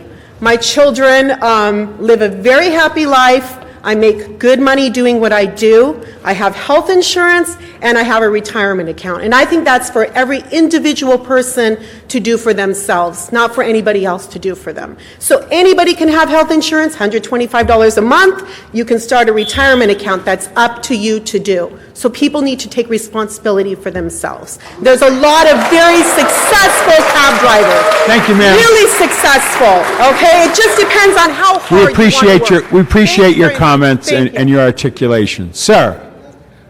Hi, my name is Firoz Alam. I'm going to straight go about the 5 years contract. Your name again? Firoz Alam. Okay, great. Yes. Okay, I'm going to go straight about the contract that franchise renewal for the 5 years. I really appreciate that the way the DOT said that about the improvement over the time that we got improve our system. In 5 years, we're talking about the hybrid cars, and we have another car coming up, which is we know that plug-in hybrid, which will take at least next year to come on the market. In that 5 years, we're going to have available in the market, so we can put in the taxi business and we can save more money.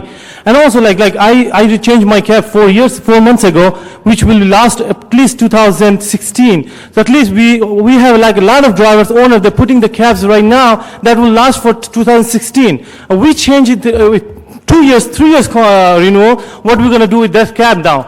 We have investment already done, and my life, my family was running with this taxi business. So I really appreciate if it is good for the 5 years contract. Thank you. Thank you, sir. Appreciate your comments. Sir. Your Good name for the afternoon, record. council members. My name is Saeed Qasim. I'm a driver, owner, operator with the United Checker Cabs. I've been driving last 10 years, and I love this city and what I do. And with the down economy, I'm not looking for another job.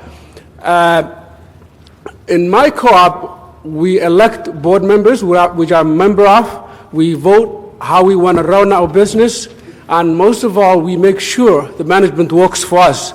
I'm asking on behalf of my fellow drivers to recommend 5 years franchise extension. That will give us enough time to green our fleet, and it'll give the city enough time to make the right decision for our industry. Thank you very much. Thank you very much. Now, unless there are any more in favor of moving forward with the 5 years who hasn't filled out a card, go fill it out, because I'm going now to the remaining group of folks who are against it, and I'm going to rattle off their names and have them line up. Garrick Ruiz, RUIZ, Los Angeles County School of Nursing, has left. Then I have Yordanda, left. Very good. Grethan ASFAU. Is that you, sir? Come on up. Mario Chivantes from Power. Power's gone. Rudy Jimenez from Power. There goes Rudy. David Shapiro. Where's David?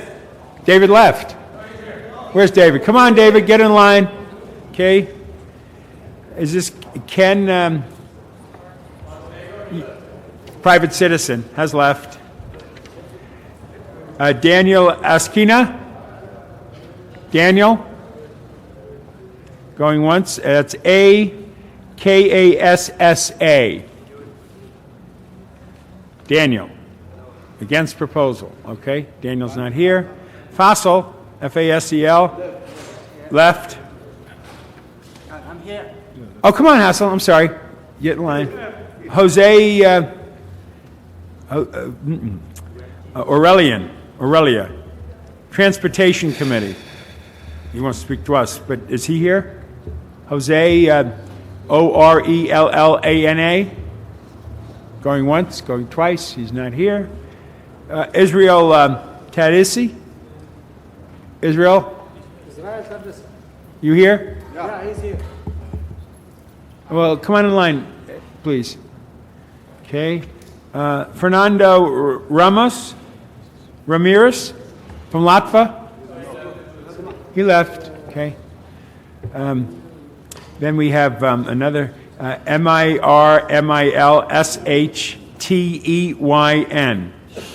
Oh, great. At least I can read a letter in the alphabet somewhat. Varian Arakelian, Yellow Cab Company. Left? Oh, come on in. Great. Okay, I guess I've done it all, unless there's somebody else I missed that filled out a card. I did get in line. If you didn't want to fill it out, we're still here. Sir. My name is Getahon Asfal. I've been United since 1996, and I'm for Medallion, and so I want to really support for Medallion systems. And we have this, you know, that the cities also knows that we have financial problems with the greens. We love greens, but we cannot afford to put greens. The city doesn't have money. How we can afford it? We work on the city. Where are we gonna get the money? As we really support for your support. I know only justice is here has been happening in America. We need real just. We need your just. You need your judgment. We need medallia for our workers. Thank you very much. Thank you, sir. Appreciate it. Sir. David Shapiro. A driver was killed on Sunday, and the press doesn't cover it. It was on the LA Times blog, but not in the Times. Also, when I'm out there in my cab with these guys, it's really stomach churning in terms of we're in an economic depression. It is so hard to make a living. The delay is tactical, the reason you're being now forced to renew, so don't do it for more than 12 to 18 months. I've watched the process. Try to be creative. I've urged that on Eric Garcetti, who was a scholar, a Rhodes Scholar and Oxy professor. I hope you'll do some justice. Steve Lopez just kind of humiliated the processes of the council with regard to food franchises. Don't do that to taxi franchises, and I appreciate your attitude as a committee. Thank you. Thank you, sir. Appreciate your comments. Yes, sir. Good afternoon. Good afternoon. Fasil Mirsha, United Independent Taxi Drivers for the last 20 years. Gentlemen, you can see the room right now. Only the real cab drivers are left. The real cab drivers are right here. They're sitting right here. The rest left because they don't care. Even though the DOT make the time is a kind of short, we'll ask you, if they need a 5 years, let's make it 5 years on option medallia 1, or as it is, the existing franchise should be a renewal for 5 years. If they need a time to study more, you can extend it up to 5 years, and instead of putting a green. We can calculate it as we speak right now. $40,000, $50,000 costs one car. On top of that, if you change your car 2 years from now, you don't even have a time to replace it to get it back. Plus, when it comes to green initiative, let's ask the airlines industry to contribute for the city of Los Angeles. Appreciate what you said. And I gave you more time because you all have been sitting here a long time, and I want to show some respect for this. Okay, yes, sir. My name is Israel Tadisha. I'm from Los Angeles Taxi Workers Alliance, and I'm owner-operator in Yellow Cab. The management companies wants a green card, but we are the one paying for those green cards. We, the hard-working human beings, are the one paying for that. They don't care. Just to mention about the people with the purple, they got paid today to come over here, $75 a voucher, and there was, and they used a scare tactic to bring them. If you don't show up over there, I'm going to take your school run. I'm going to take you out from here. Any one of them, they cannot testify under oath that they are not getting paid. They cannot testify over here. They are not get scared. They were just right here hostage by the management companies. Thank you very much. Thank you, sir. Yes, sir. Good evening. Your name for the record. Good evening, gentlemen. My name is Gennady Milmushtin. I'm from United Independent Taxi. And I have 15 years experience in the taxi driving and in the management. And I can tell you one thing. My opinion that franchise approach to the taxi driving is wrong. Because taxi is a small business. This small business now in this situation can get real funds which could be brought to the city. This fund from the government, from the central government.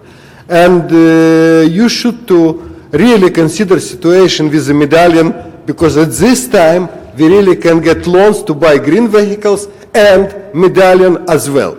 So I am actually ask you to make franchise, not franchise, but extend franchise for the period of time like 3 years, if you need 3 years for the study, but as well consider the medallion situation to get this money from the banks. Okay, thanks. Thank you, sir. Good afternoon. My name is Vartan Arikelian.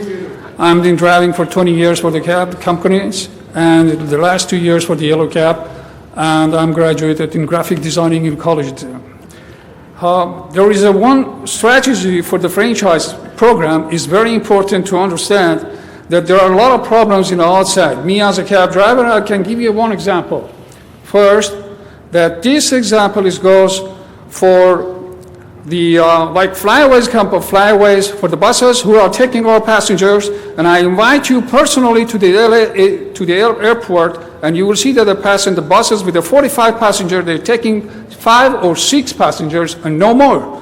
And there is another thing that for this franchise, it has to be investigated properly, like to have it set up for the council members for a unified car to be designed for the taxi industry. We don't have it. We are frustrated. Mechanic shops are frustrated. The part mechanics are frustrated. So therefore, it has to be investigated in that part, and it is very important. Thank you. Thank you, sir. Appreciate your thoughts and comments. 2 more speakers, unless there's somebody else in the room that wanted to speak, and fill out a card if you do. Sir. Hi, my name is Byron Jose, and I'm a resident of the city of Los Angeles, and I'm here to ask you as a representative to take leadership in retaking the control and the oversight and the regulation of this public utility. That as a public utility, it's your responsibility as a representative to ensure that, to represent the people of Los Angeles. All of the different arguments that I heard today, all the arguments in opposing the renewal of this motion, of this franchise, outweigh anything pushing forward to renewing, especially for 5 years. Workers' rights, all the things that I heard, as someone that takes the taxi when I go to LAX or whenever sometimes I'm downtown, like all of those things, all of the concerns that I've heard outweighed any concerns that I heard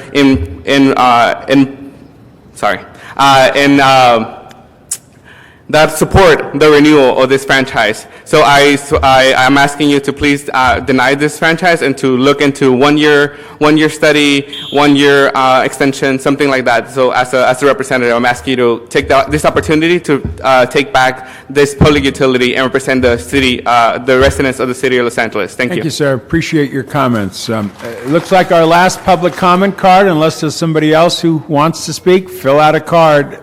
Sir.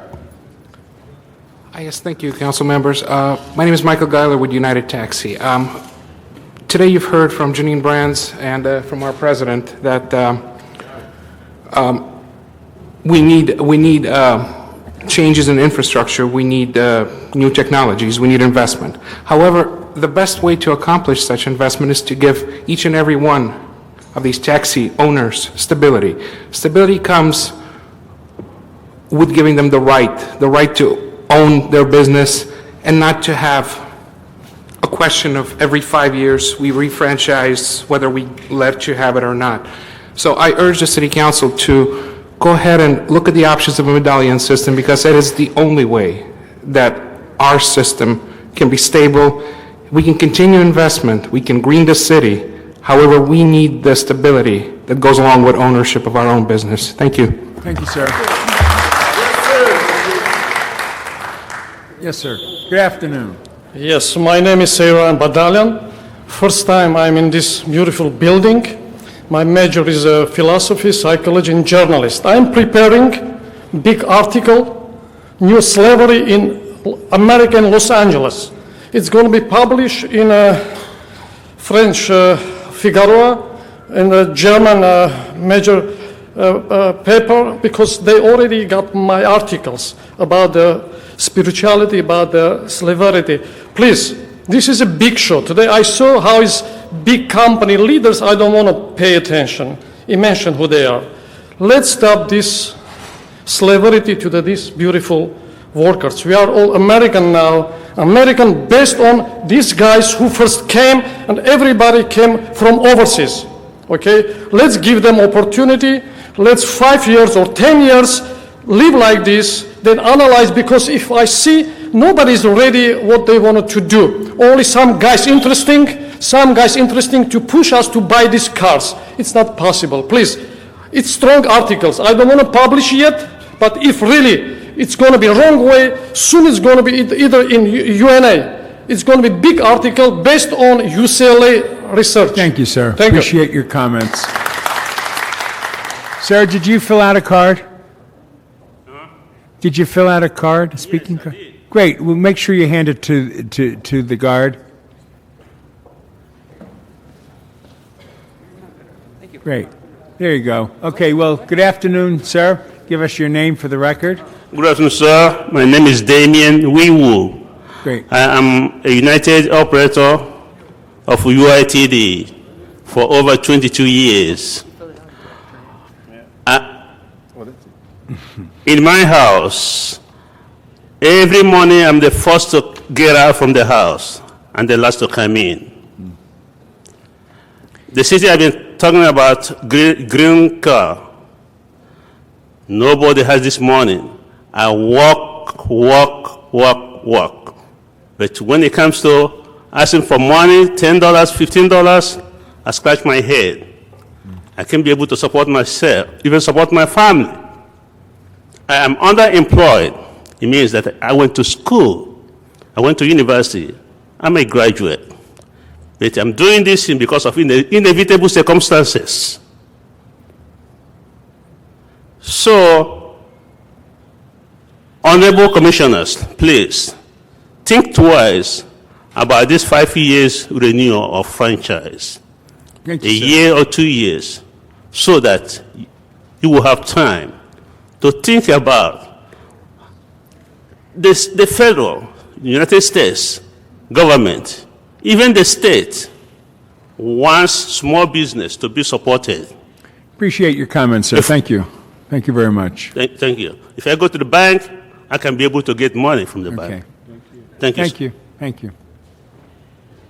Sir, did you fill out a card too? I did, yeah. Great, thank you. Yeah. Your name for the record. My name is Daniel Demisti. I'm with the United Independent Taxi. I've been a member with over 20 years. We've had so many, contending views about whether to renew, within 5 years or this or that.